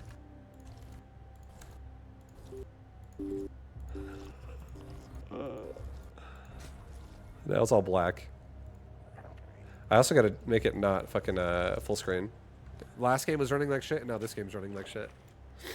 Anyways. I seem like a crazy person now. Everyone's like, Vibe, it seems to be running great. You're just making excuses? It was literally like freezing and going and freezing and going for me. Also, my camera just died. What the fuck?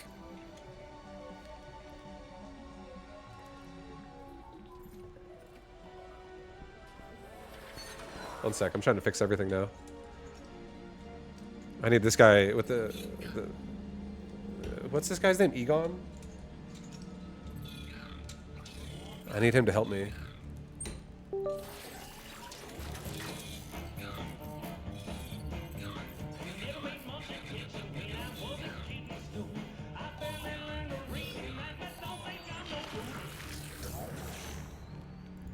Alright, beautiful.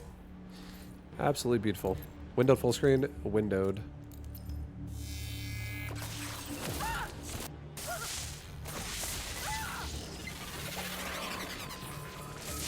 Okay.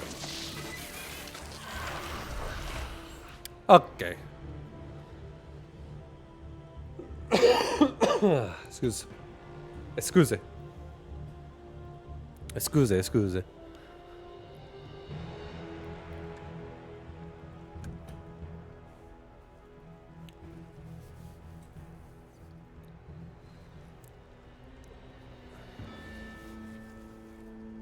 Okay. On to the next game, boys. On to the next game. Hopefully no lag. Trust me, I'll let you know if it's happening. I'll complain loudly.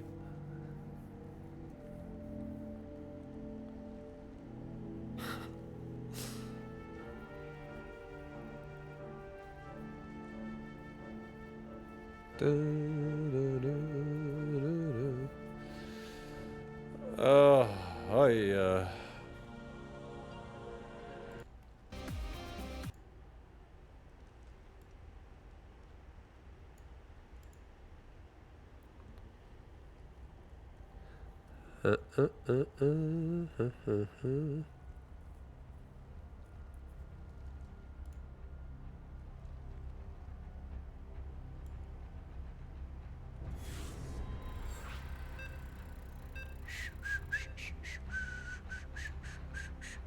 Vivid.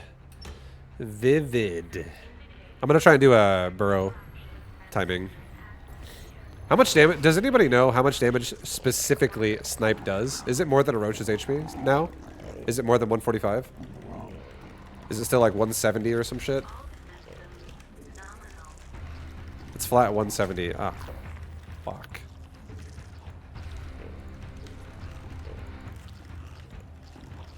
Well, that's not good.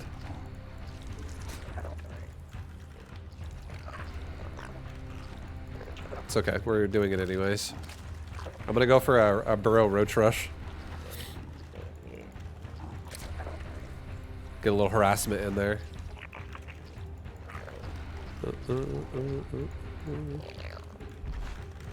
Burrow roach rush while we macro behind it, guys.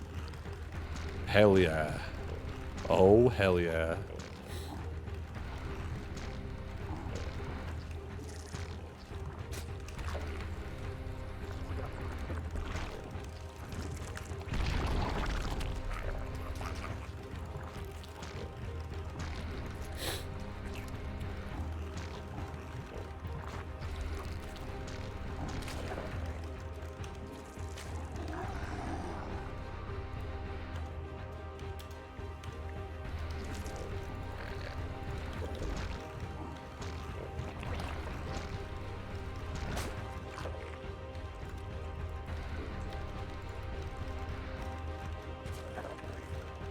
We're not really rushing as well as we could be.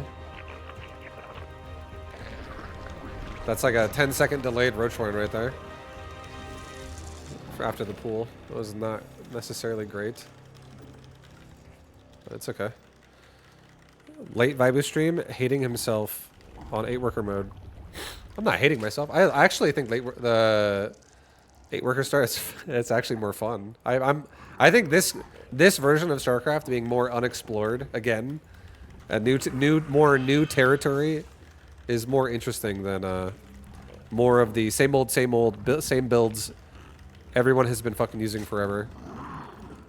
I actually like this pet. I think that for me personally, someone who has retired from playing this game, this patch is more interesting to me than anything that I've seen in a long time. Do I not think the start is too slow? No, I don't at all, actually. Because you don't have to macro. I feel like Wings of Liberty was fucking badass with the early worker, the early days 6 workers. And I feel like when Legacy of the Void... when Legacy of the Void came out and they changed it, and they made it 12 workers, I feel like they literally just eliminated a lot of the early game, just straight up.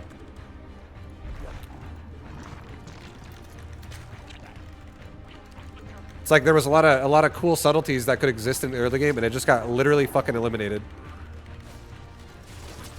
So I'm definitely all about less worker equal more fun possibly, and I'm also all about change up of the game equal interesting. No, fuck! I could have denied the command center. Ah!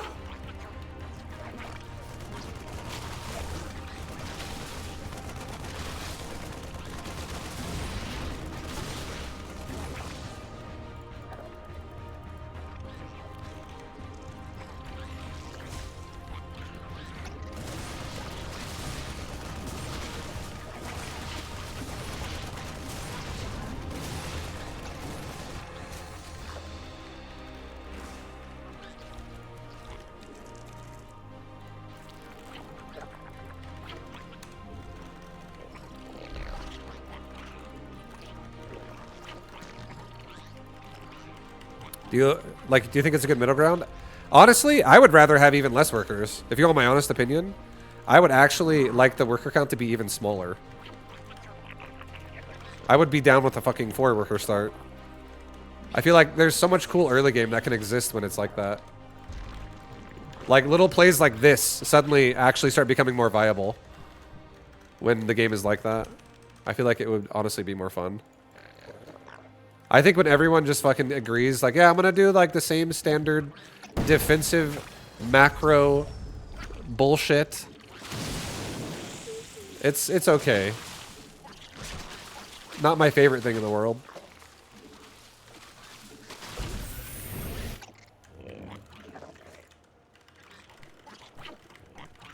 Our forces are under attack.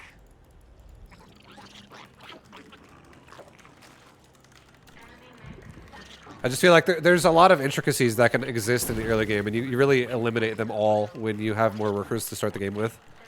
Like, this is awkward as shit for this Terran player right now. And it would be harder for me to execute this successfully if this guy just naturally had more economy right off the start, because he would be further along already to shut shit like this down. I like shit like this. I think shit like this, being creative and doing weird shit, is definitely cool. I think it's a very interesting way to play the game. I got him to make a Raven.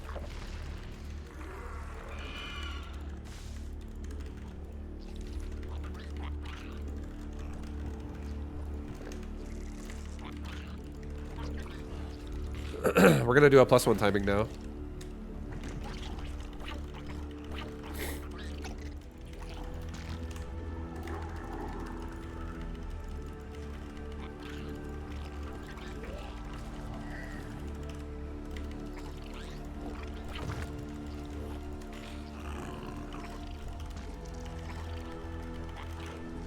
When 2 players play standard, it feels a bit slow. 100%. That's why they changed it in the first place, because they were like, man, we're casting all these pro matches, and all these players are just doing macro versus macro, and like nothing happens for 7 minutes. But I think that's a spectator problem, not a player problem, honestly, as well. It doesn't bother me as well for both going macro, because the player has to deal with all the bullshit, like what could be happening still. Like, you don't have map hack, you don't know your opponent's gonna fucking, you know, not be cheesing you. There's always a chance. So the fact that that's an option or a possibility is always interesting.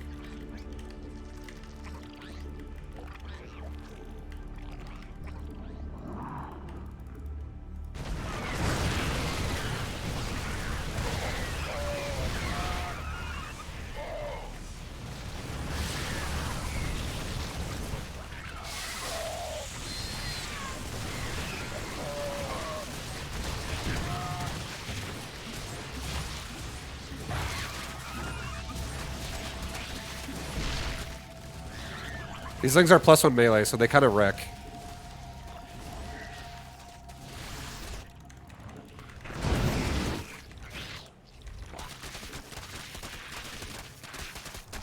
And they're about to be +2 melee.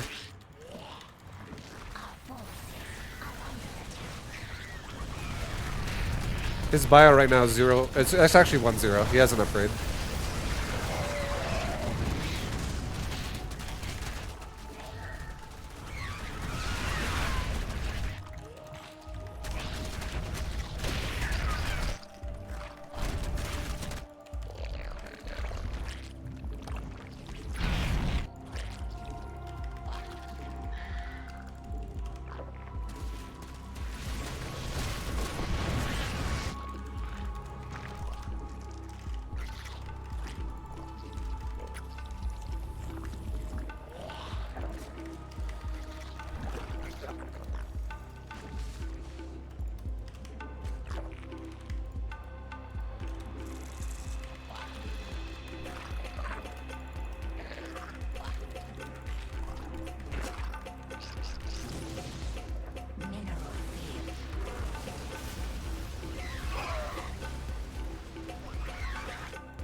Yeah, like plays like this, like that was weird. That was some weird shit. I already have hive tech, by the way, and I'm already going into adrenal glands. And I was starting to gas explode here, and I was gonna go into ultralisk. I was just gonna make ultras, and I was gonna be able to also get level 3 melee. I have level 2 melee already done as well. Like I was gonna just do some crazy fucking containing, never let him breathe, and then instead of making banelings, I make ultralisk for AoE, and I can do like a 5 ultralisk timing with +3 melee and adrenal glands zergling behind them, and like the ultras themselves could have like chitinous plating to tank a little bit better. Like it's super weird. That's not a standard style. But it works more. It doesn't even. It's not even necessarily that it's like always gonna work. It just has a higher % chance of working because Terran has less money, as do all of us. But I feel like less money makes macro more difficult. That's really all it is. But it also makes the game more like, if you are macroing, even if it is difficult, and you successfully defend, then it's the complete opposite. You turn the difficulty backwards on your opponent, and now it's really difficult for them to come back from whatever they're doing. Like, decisions matter more with less economy. I feel like decisions don't really fucking matter when everyone just has economy, and the more they have, the more they don't matter. The more that, like, just don't be wasteful, essentially. But, like, your decisions don't really mean that much, comparatively. You have to be very specific with what you want to do. I feel like it's just a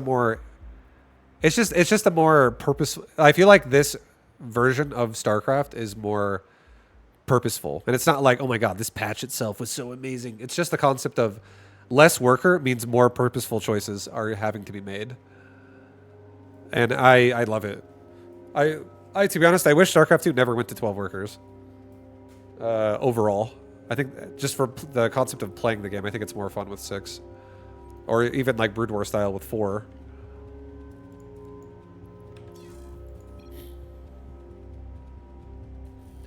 Another way to next patch no workers, bro. If somebody made an RTS, and you started with no workers and only enough resources to harvest 1 worker, I would actually not mind playing that, even though that could sound awful. But like, if you think about like, oh, it's like StarCraft style, but like you only start with 50 minerals, your main base, and no workers. I feel like that would make for very interesting, different. The reason why I like it is it would make every single game feel different, or more often of the time, higher % chance each game you play is going to feel different.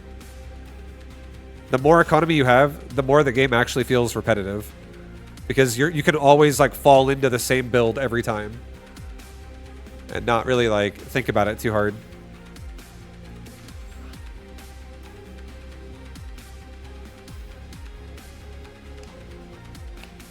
If like the average game length of a StarCraft match was 30 minutes, I would be fucking cool with that.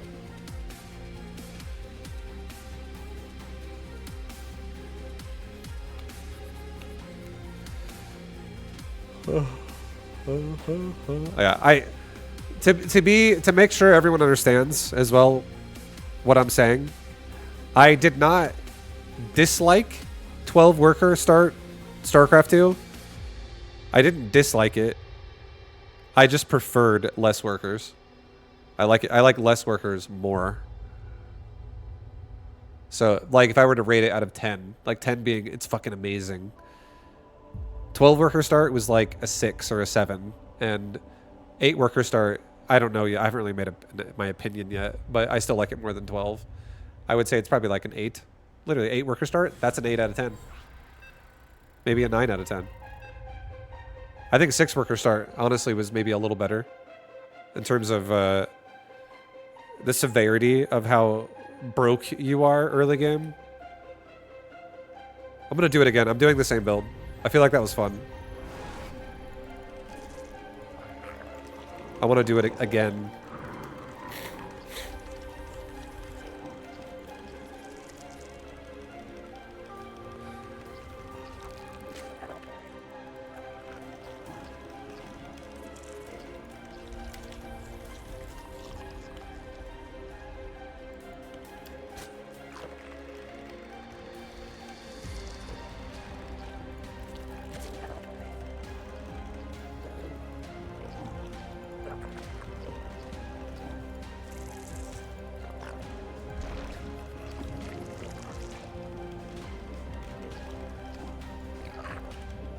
I'm gonna try a little bit of a different build order.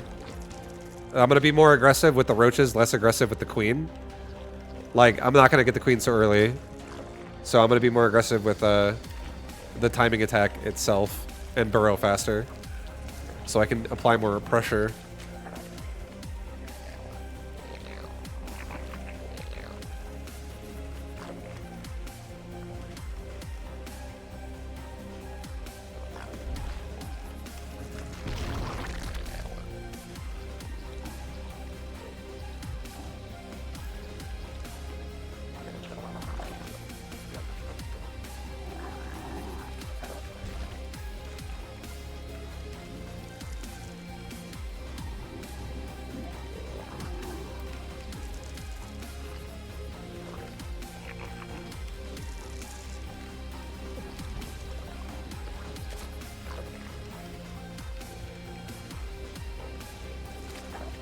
Alright, we're gonna make an overlord now. And I'm gonna make 5 roaches with burrow. 5 roaches with burrow. We'll get burrow first. I have no larvae sitting there, so we're not really like wasting time here with that.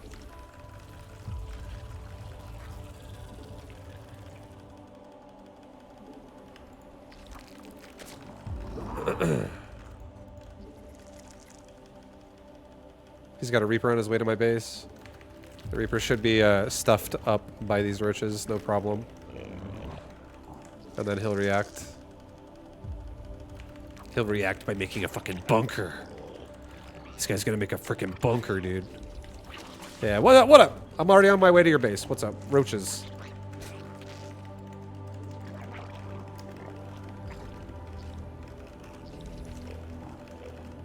Stop mining so much gas. Get a expansion. Now we go back to droning right now for a little bit.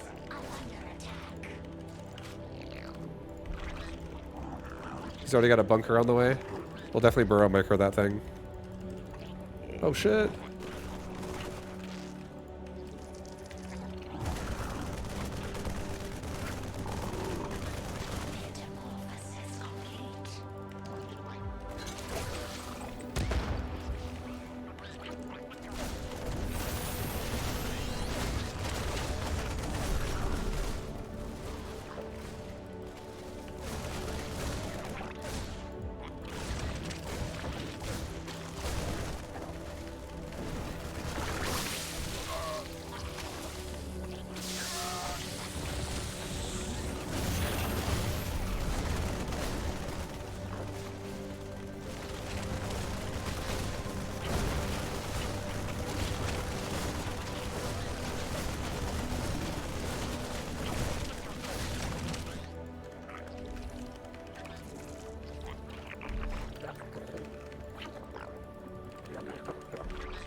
I got him to scan twice. I killed a reactor. I've killed some marines.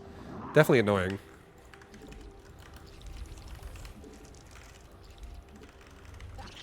I got 3 bases on the way. This guy's actually macroing though, so he's not like doing nothing.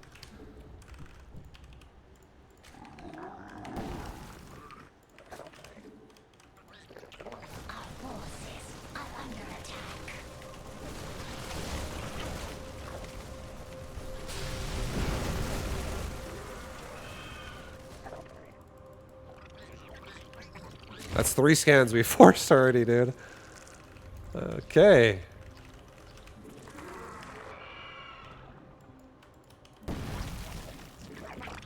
Definitely slowing his economy down.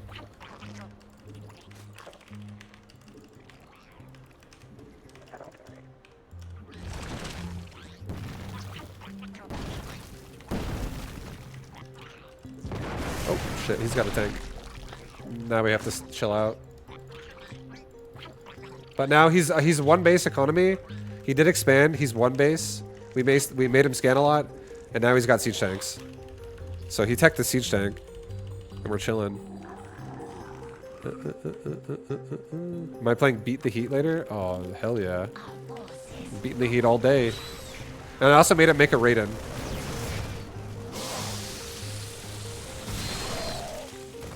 So we forced a lot of reaction out of him with this.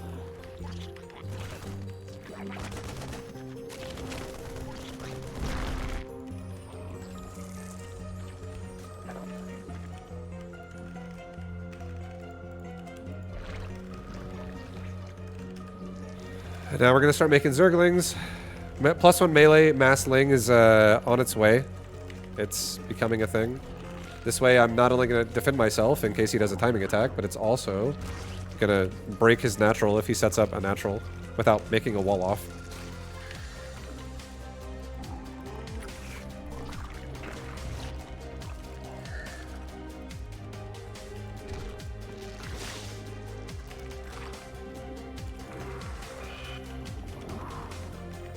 Okay, we are just about there. +1 melee and speed is like about to finish. Now we can go into a hive. Yeah, he's scanning me. He's probably gonna. Yeah, here he is to attack me right now. But now we just jump all over him.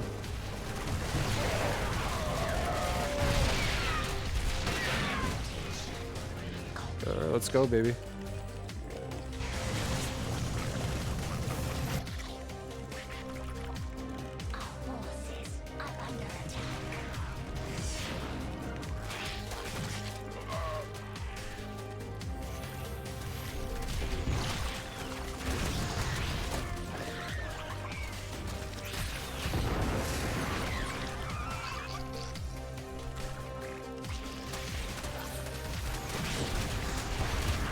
I have +1 melee, so these SCVs die really fast.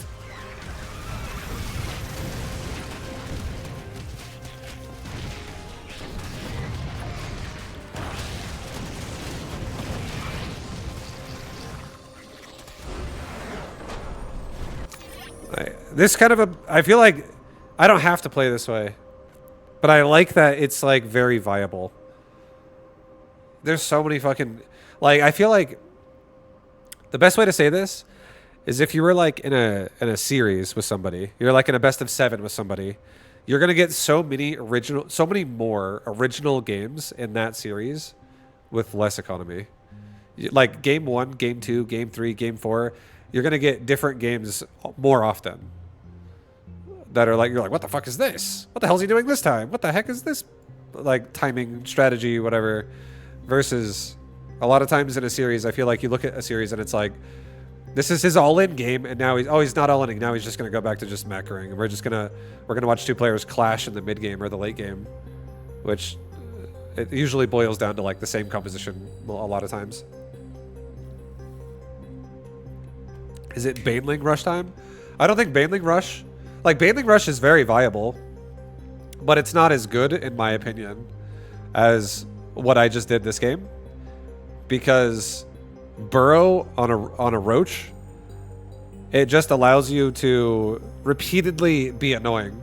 And it also forces reactions. Whereas Baneling doesn't really force reactions. Baneling is like, it's do or die. Like, obviously it does, but not as much. Because it's like, doing a Burrow Roach Rush means that he has to deal with that for like 2 minutes. But dealing with a Baneling Rush means he has to deal with that for 15 seconds. It either does or it doesn't break the Terran. It's like very simple, one way or the other. Really depends on Terran's SimCity and their positioning. Also their micro, obviously. But it's I don't like the Baneling version as much just because it's more simple. Can we get a Baneling only stream on July 4th? Oh shit, dude. Oh, hell yes, you can. Maybe. I'll say maybe. So I'm not saying no, but I'm also not saying yes. What's up, Mark? Can homie get a TLDR for what 8-worker patch means? Starcraft 2 PTR. There's here, let me just load it up. Is it on this page? Is it on the launcher? I haven't even looked at it. This shit right here, is this it?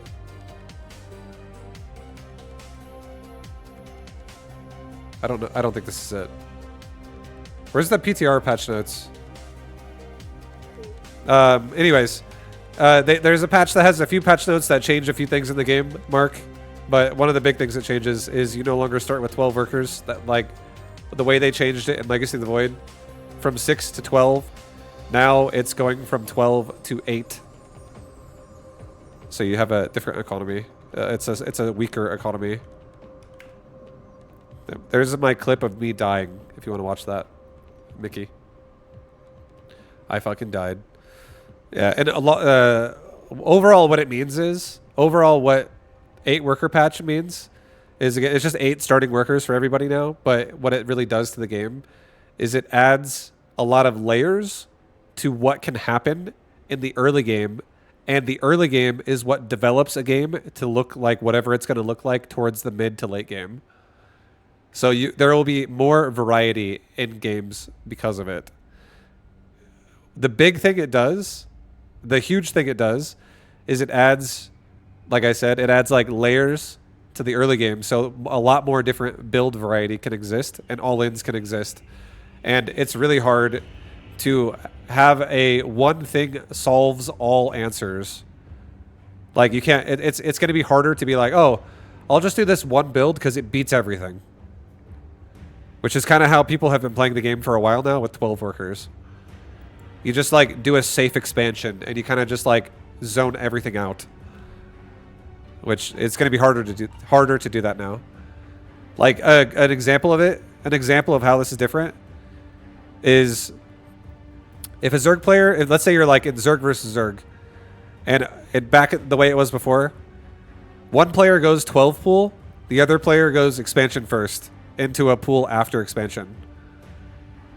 You used to be able to defend that more realistically because not only could you spend all your money on your larva when you realize you're getting all in, but you could also make queens and not like you would not have a problem affording what you needed for defense for the most part. Obviously, an all-in could still beat you, but in terms of buying what you need, you could still afford it.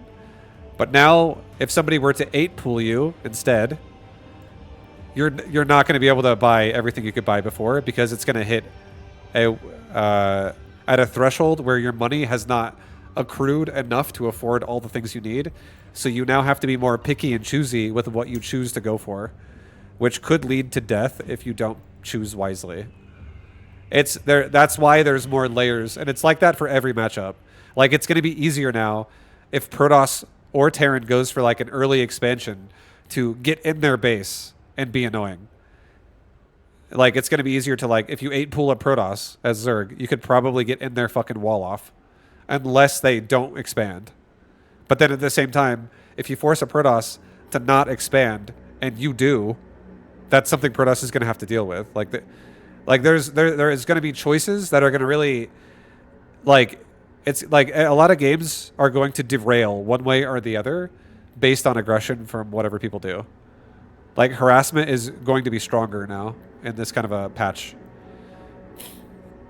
And like an example of it is like this game right here.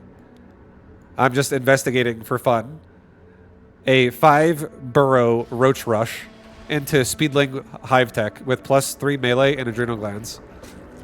It's like roach rush into a quick transition of really fast, highly upgraded Zerglings. And it's honestly crushing Terran.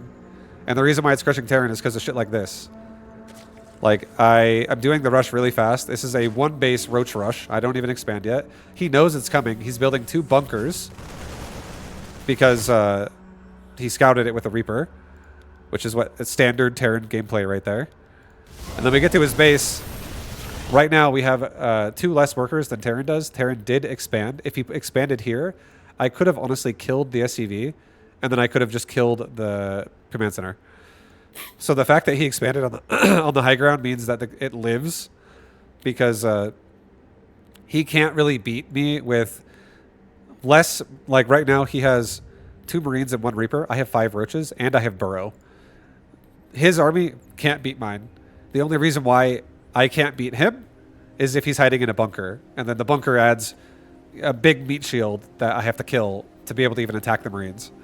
So it this creates a lot of annoyance for Terran, and then we also get scanned and we run away, we burrow. We do it again. We're burrowing, we're burrowing, we're burrowing.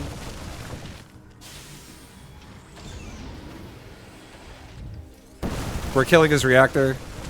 He scans again. We run away. We burrow. We heal. Like, this is so fucking annoying for Terran. And it's really, like, if Terran had even less workers to start with, like, let's say instead of 8 workers, it was only 6, it would be even more annoying. Because he would, if I rush this and then I economy behind it, this is going to do a lot of annoying levels of pressure. There are obviously ways you can hard counter this. And like, let's say this guy rushed a Banshee. He could hard counter it by having a unit that just camps over my roaches that does good DPS. And he could force me to burrow really fast. And I could barely get any auto attacks off. And if I don't burrow fast enough, a roach could die. If he scans when a roach is already low, the Banshee could easily kill through the burrow regen. But if he goes Banshee first, and I'm in like one base Banshee double gas, and I go gasless expand with queens, I win again. There is a deeper level of rock, paper, scissors when the economy is smaller. There's more counters to each other that exist because more things are viable.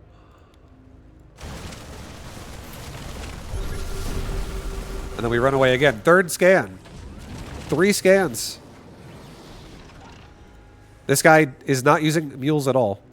That's triple fucking... In 5 minutes, we've got him to scan 3 times. So the game is more difficult now. The game is going to be more difficult now, yes. Yes, correct. And that's why whenever someone's like, I don't think this patch is good, this game is stupid now, that's somebody who doesn't want to evolve. Honestly. I feel like whenever someone says that, I don't I'm not like, obviously that person can have an opinion, and it's totally fine. But evolution as a player means you have to adapt to what's going on, and it just means you have to learn more about the early game to really, like, you have to really be understanding of like what's going on and what's applicable and what's capable of doing what. It's going to be a process. I don't even think I know it right now. I don't know it either. I don't know what all the fucking builds are, but exploring it is like, everything I'm saying is still true.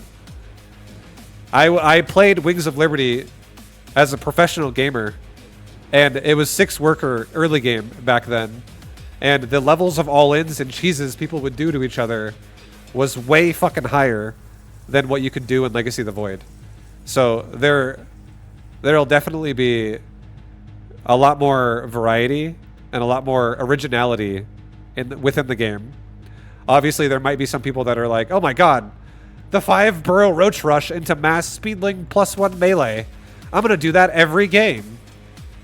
That's very possible. That's still very possible. But if you're a predictable player and somebody plays you and you always do the same fucking thing, they can hard counter you. Like, if they understand how to even do that. It's just, I think it's more interesting. Is really all I'm trying to say. I keep saying sometimes the same thing in similar ways, but overall, 8 worker is honestly a very interesting patch. It creates more diversity in your game.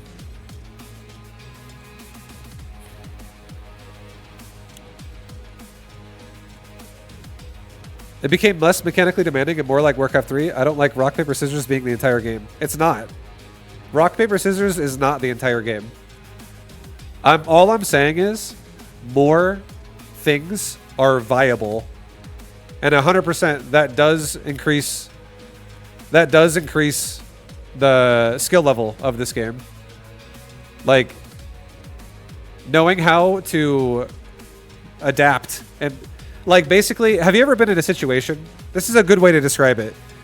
Have you ever been in a situation where you don't have map vision, you don't have map control, your opponent is aggressive and running around, and you have to make judgment calls based on, like, gut decisions as to, do I want to be really defensive right now, or do I want to try to play more economy oriented? And am I going to die? ? Like the game will find itself more like closer to that mentality, which means you can still figure it out. It just means you have to really be more proactive about how you play the game. And I feel like that in itself makes the game more interesting. I feel like the way Legacy of the Void kind of was it was kind of autopilot. You could literally just be like, hey, somebody tell me a build. And they're like, oh, you want to go for fucking like 16, 18, 20. Cool. I'm going to do that every time. And you just autopilot it without even thinking about it. You just do it every time. You're like, all right, that's my build. That's what I do. The best players will not just play one build. They will play all different kinds of builds, which will make them really good and difficult to deal with because there is more viability for all different kinds of pressure now. If you're someone who likes to go for a really fast Stargate or a really fast Starport, it's more viable than it was before. Like, players like Ruff will be more viable in this patch. Honestly. I don't even know if he likes it. I feel like a lot of people that I've looked at don't like this patch. They don't like it at all. But I feel like in terms of creativity and diversity, I feel like it's an enhancement to the game. It makes the build, I think it makes what you build more important than mechanical skill. I disagree. I think if someone doesn't have mechanical skill, you can literally outmaneuver them. Compared, like, you know, if you're gonna say, oh, my opponent is bad, but he just got a build order win, I don't think that is correct.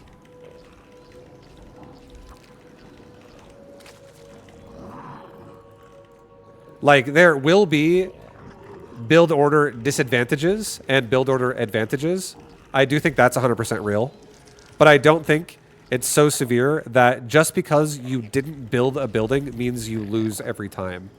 If I go hatchery first and my opponent plays aggressive, I don't think that means I lose every time. I do not. I think you can definitely micro situations.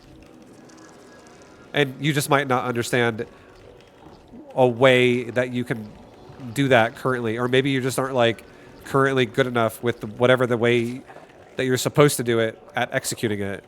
Something like that. But I don't think it's like, oh, it's as simple as like, it's just a build order loss. Like every time. It's definitely like a pessimistic way to think about it. And I think if you truly believe that, you're never going to truly like get better at it. That's what I think.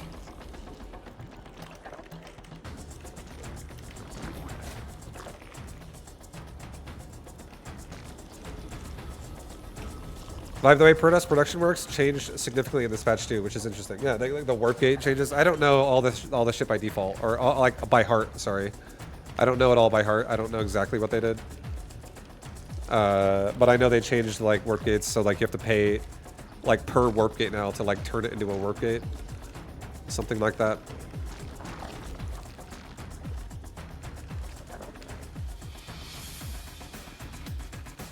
No, go back this way. Oops.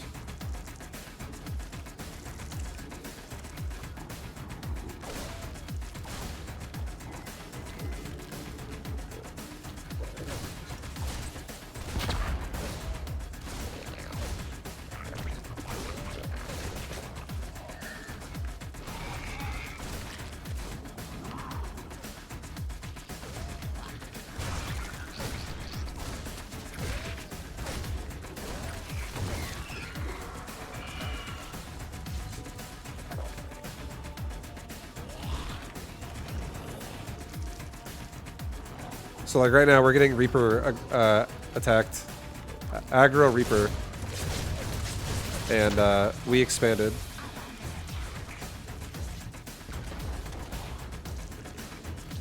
I still think we're overall okay.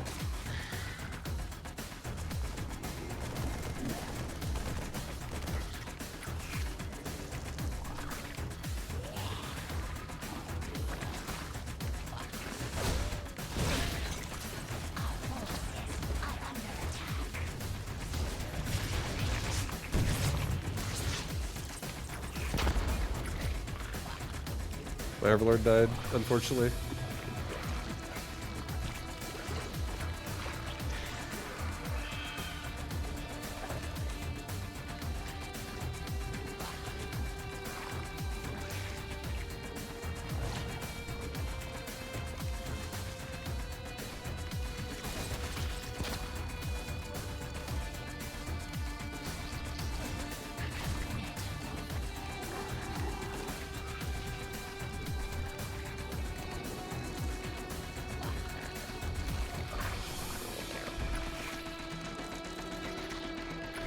Whoa, whoa, whoa, whoa.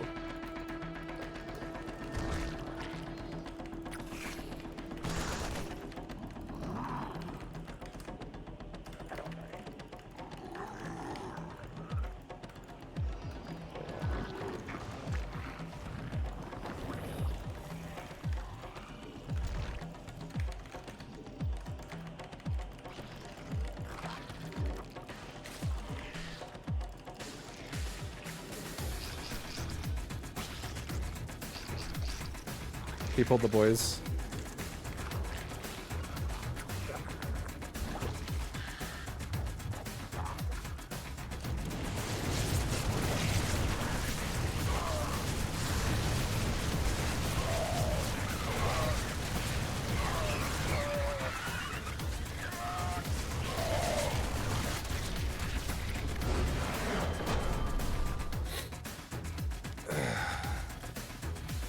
Do you know about the changeling bomb tech? What is changeling bomb tech? Are you talking about when somebody drops a changeling on like another siege tank and other siege tanks in the area shoot at it and they blow up the siege tank or something like that? Changelings explode for 10 damage to all nearby units. I need to look at the patch notes. I actually want to look at it. I don't even know what they are exactly.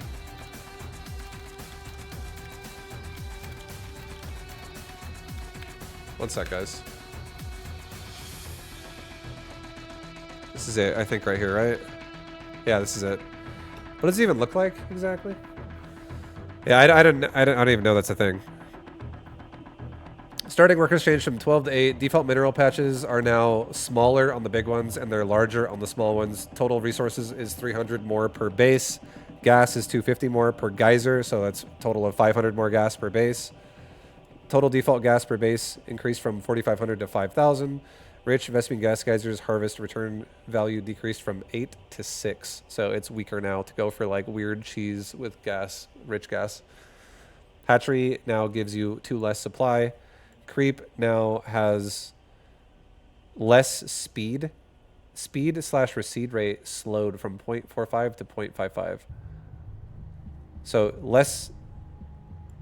Wait, what the fuck? Speed slowed from 0.45 to 0.55.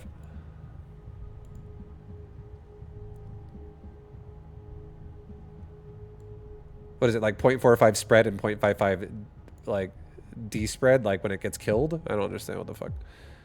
0.55 seconds between spread ticks. So does that mean it disperses slower when a creep tumor gets killed as well? Because that seems weird. Speed. Oh, that says, no, sorry, that's not speed. Sorry, guys, this is my dyslexia coming full fucking force right now. That word is spread. That word is spread like I read the word spread, not speed. Sorry, Keanu Reeves is on my mind, and it's my favorite movie. Spore Crawler. Damage against biological increased from 20 plus 10 to now 20 plus 15 biological.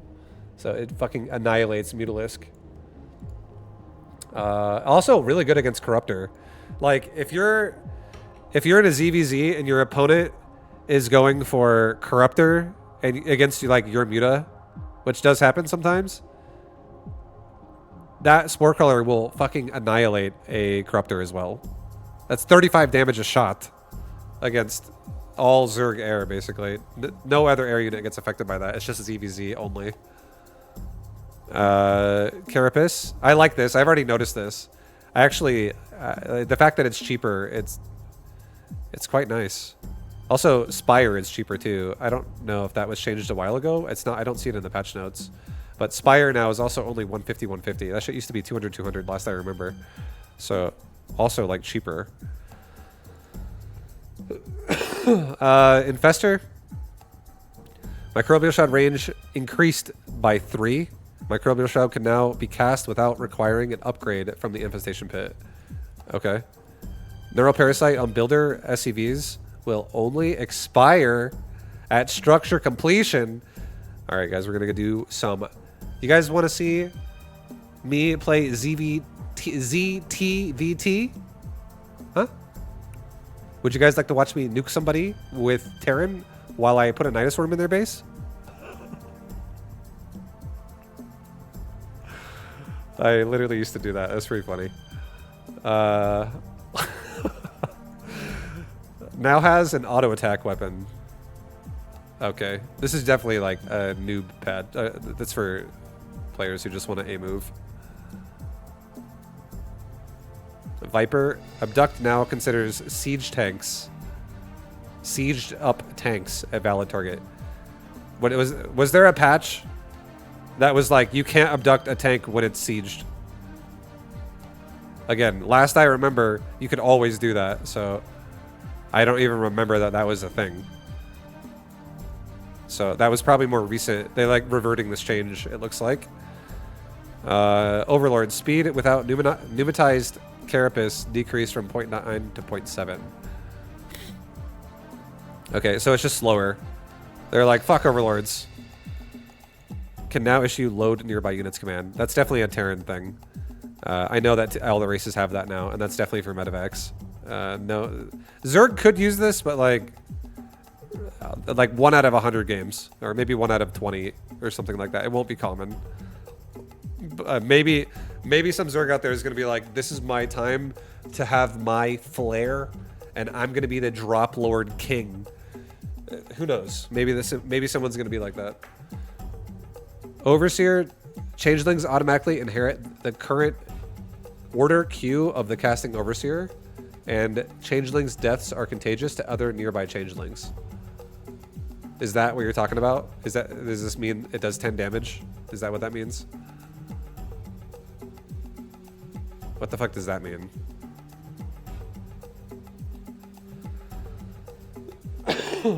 Mutalisk. The glaives now prioritize targets. What does that mean? What? They prioritize targets. What, did they not prioritize targets before? Arc slop. This is what State was talking about, some arc slop. Arc slop increased by 180. Is that talking about radius of bounce? Like it can bounce 180 further away? What the fuck does that mean? They bounce to the same thing now instead of bouncing wherever. I feel like I'm definitely a Muta masser whenever I go Mutas. So most of the time I have enough glaives to kill the second and third targets anyways, especially when it's against like Marines. Or even Stalkers, honestly. I usually fucking don't stop making Mutas till I have like 50. Command Center for Terran. Supplies provided now reduced by 2. Ghost, it requires 1 more supply. Health has been reduced by 25, which is kind of a big deal, by the way. Less supply, or less... You have more supply and less health. That is actually a... kind of, in a way, a nerf to the Ghost. But I'm sure the other things here are going to be a buff. But that in itself is, like, a big deal. That's easier to kill Ghosts from things like fungal growth or, like, fungal plus baneling. Stuff like that. Or just literally diving on top of them. Attack damage is now 20 flat. Attack range is now +1 to 7 range.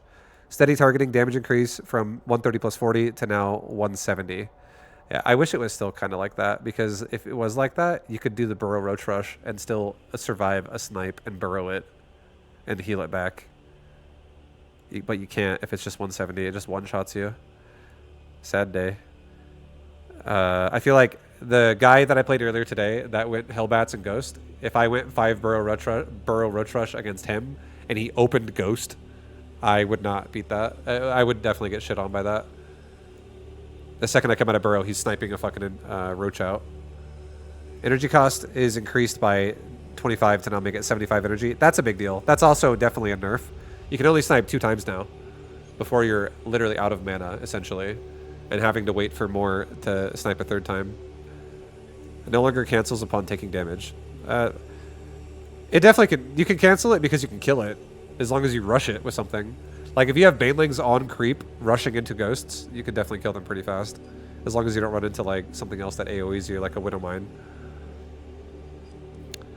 Medivacs can now load all units. Subgroup priority. Priority order updated from Raven, Ghost, Battlecruiser, Marine, Marauder, Siege Tank. I didn't really like... Whenever I played Terran, I did find it annoying that Raven was first. To Ghost, Marine, Marauder, Raven, Battlecruiser, Siege Tank. I think that is honestly a better... If you're gonna have your whole army in one group for a moment, I do think that is a better like chain of order or like chain of command, whatever you want to call it. Which anyone who doesn't know what that means, it means if they're all in the same group, the Ghost will take priority, and if you hit tab, then it'll go to the Marine Marauder for stim pack. So it'd be like the Ghost abilities first, hit tab, then it's stim pack, hit tab again, then it's Raven abilities, hit tab again, then it's BC abilities, hit tab again, then you can siege and unsiege. Nexus is two less supply. Warp Gate research moved to the gateway from the Cyber Core. Warp Gate research speeds up gateway unit production time by 35%. Transform Warp Gate cost increased from 0-0 to 50-50. Warp in time no longer determined by slower power fields. I feel like if I was Protoss, I feel like, not even if I was Protoss, I feel like playing against Protoss, just looking at that right there, this top part, there's one player, everybody knows who he is. He's a Canadian, he's a Canadian short king, WrestleManiac, who also is, he could do comedy. Speaks Chinese, just so we're talking about Huck here. I feel like whenever I used to play against him, he would be the type of player to often hide a random pylon in somebody's base and then use it later. It might be in the main, it might be in the natural, it might be in the third base. There might be a pylon in 3 locations. But this would actually be very annoying if you were doing something where, like, let's say you have like an adept, one adept or something like that, harassing in the front and keeping the attention there. And then if a pylon was able to be snuck into the base and not actually scouted by the time Warp Gate actually finished, that could actually be disastrous. There could be, not, it doesn't even have to like end the game. It's just simply if it kills workers. Also, killing workers now in this game, if you can manage to actually pick workers off in the lower worker count threshold, so like you have more time now to harass somebody before they surpass like the 30 worker count range. And if you actually successfully kill workers, the lower they are, the better, the more devastating that is to somebody's recovery and ability to actually like go further in the game. It's fucking crazy strong. So like if you could actually sneak a pylon in someone's base and just have 1 or 2 warp gates only as warp gate, and the other warp gates are just like standard gateways, and you're like doing an attack at like the 3rd base, meanwhile you use your warp gates and warp into their main base, maybe like you send fucking DTs in their base and you don't even need a warp prism, but like just the fact that the pylon is there. Or you could even do a warp prism and have like 1 or 2 gateways dedicated to DT pressure, and the rest of the gateways are just standard fucking gateways where you like are greedy about going to DTs really fast, about not spending your gas on warp gate so early, and then later on in the game you make all your gateways warp gate. I feel like shit like that could totally exist. Warp in time decreased to 3 seconds from 3.6 and 11.4. See, like that's fucking huge right there as well. I didn't even read that yet. Every single unit warped in now is never going to be slow, ever. Even if it's like, oh, this pylon's not near a warp gate or a prism or a nexus, it's always 3 seconds. It's never almost 12 seconds or 11 seconds. Warp gate cooldown values are Zealot is slower by 2 seconds. Adept is slower by 2 seconds. Stalkers are faster by 1 second. Sentries are faster by 1 second. High Templars and Dark Templars are slower by 3 seconds. It's fine. It definitely nerfs Zealots a little bit. You can't be as like YOLO with like mass Zealot waves now. It's like slightly slower, which is a big deal, especially if like every second counts because it's like a tipping point one way or the other. Same with Adept. That actually nerfs both of those all-ins just slightly. Not a lot, but just slightly. It is a nerf though, for sure. And then this is definitely a buff. Very minor, but very, very, very minor, but it is a buff to Stalkers and Sentries. Sentries don't really... Who gives a fuck? This is not Wings of Liberty anymore. No one cares. And Stalkers are still pretty good, but... Or they can be. So that makes Stalker all-ins slightly, very slightly better. Pre-Warp Gate production time values. Zealots are slower. Adepts are faster. Stalkers... But the thing about this... Even though they are faster... The only way this is actually very threatening is if someone proxies you. If they have it at their base, it's not that threatening. It's really not going to be that threatening. Like, they can definitely get to a larger army count slightly faster, where it would be something like, oh, instead of this person having 15 units, they have 16 units. Or something like that. Like per gateway. And let's say they have like 4 gates. And it's been like, oh, like we're talking like 10 minutes in the game. They have like 1 extra unit per gateway. It's nothing that crazy when it's defensive gates. But offensive gates, that definitely matters a lot. Especially the Adept. The Zealot doesn't really matter very much because like Zealots kind of suck dick if they don't have charge. But Adept and Stalker, also Stalker got nerfed too. So that makes offensive gateway Stalker less effective now. Just slightly. Just very, very fucking slightly. I'm picturing people doing Cannon Rush gateway pressure. And that now is slightly worse. You just have just a tiny bit longer to... It's like getting 1 extra auto attack off, maybe. If like you're trading back and forth and maybe you like kill a Stalker before another one comes out. But yeah, very minor. Templar and Dark Templar, that's so much slower. That definitely sucks. Like, that makes players who just want to make like mass Archons and Templars and Zealots, that definitely is painful. That is very slow. That's super slow. Post Warpgate time production values. 18, 18, 18, 16, 26, 26. Yeah, I mean, Warpgate's pretty sick, right? I feel like if you're late game anyways, it doesn't really matter. You're going to turn all your gates into Warpgate because it simply makes all your units spawn faster. And also be more viable at defending and attacking any location on the map at all times, as long as there's a pylon field. So everyone's going to eventually get all their Warp Gate.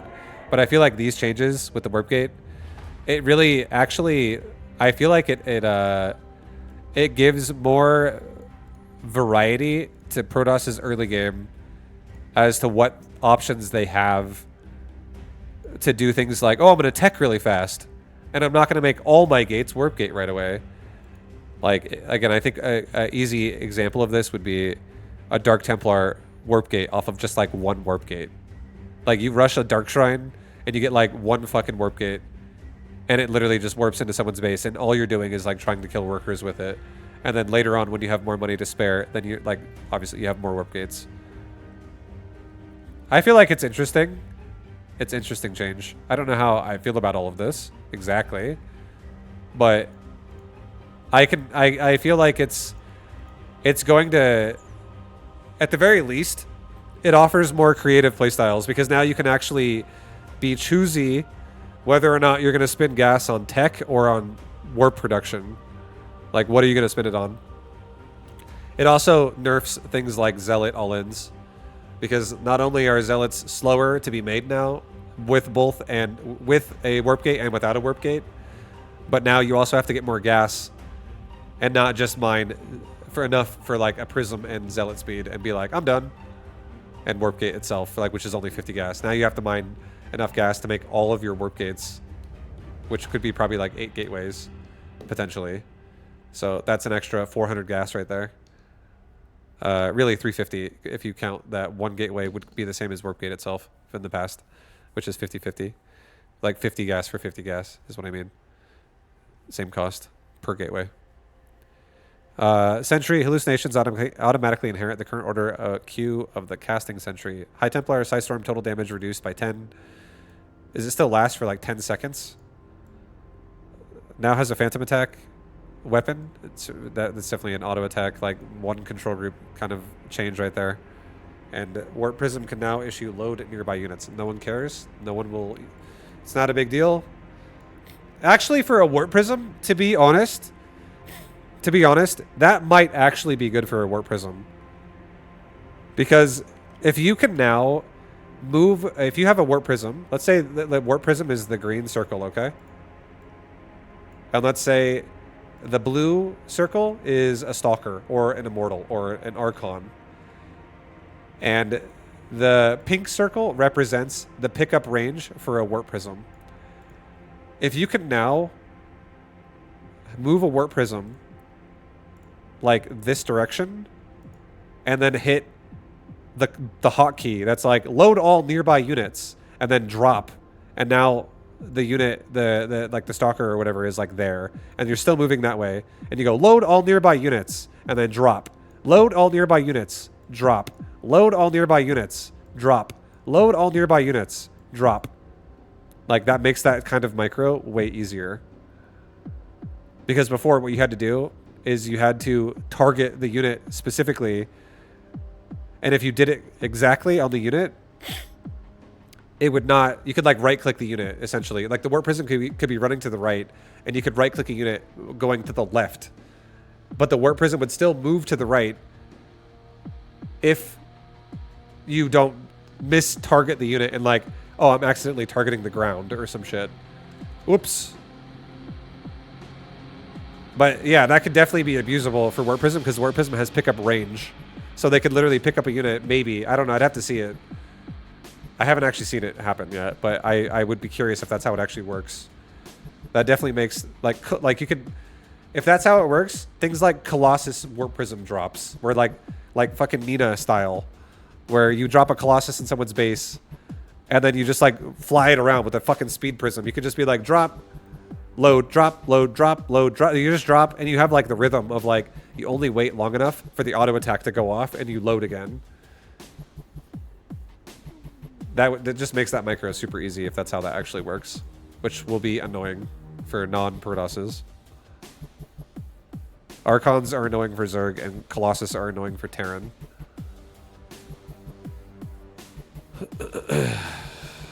I don't think it's good for Drop Lord. I don't think it's good for Drop Lord. The reason why, Medivacs have boost. Warp Prisms have respectable move speed when upgraded. Overlords are slow as fuck. Everything that can attack air can basically outrun an Overlord. The only exception to this is like a Queen. I'm not even kidding. Pretty much everything in StarCraft 2 that is able to attack air can outrun an Overlord. So Overlords carrying expensive payloads inside of it, because you've loaded it all up, there's a good chance it's going to have to unload prematurely, otherwise it'll die.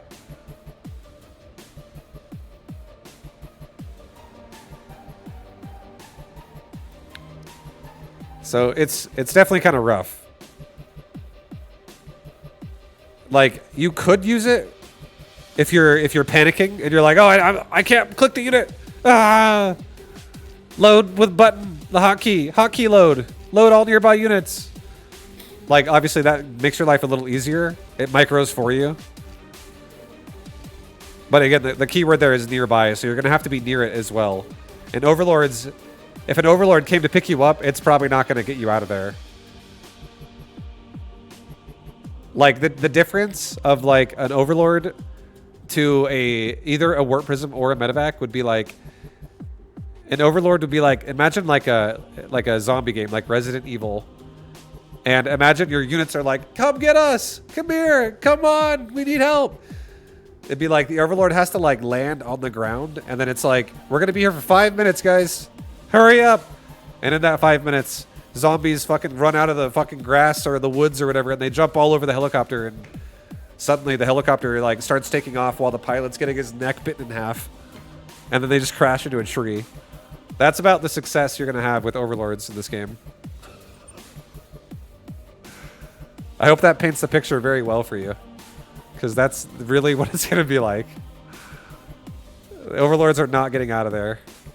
You're better off maybe using a Nidus Worm.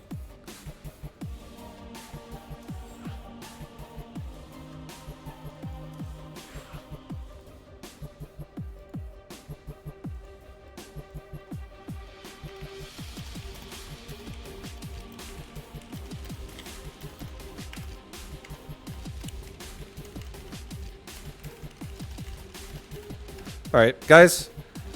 It is pretty late. It's getting late. I streamed for 9 hours again today, but I enjoyed it. I had a good time. I think I'm gonna call it a night there.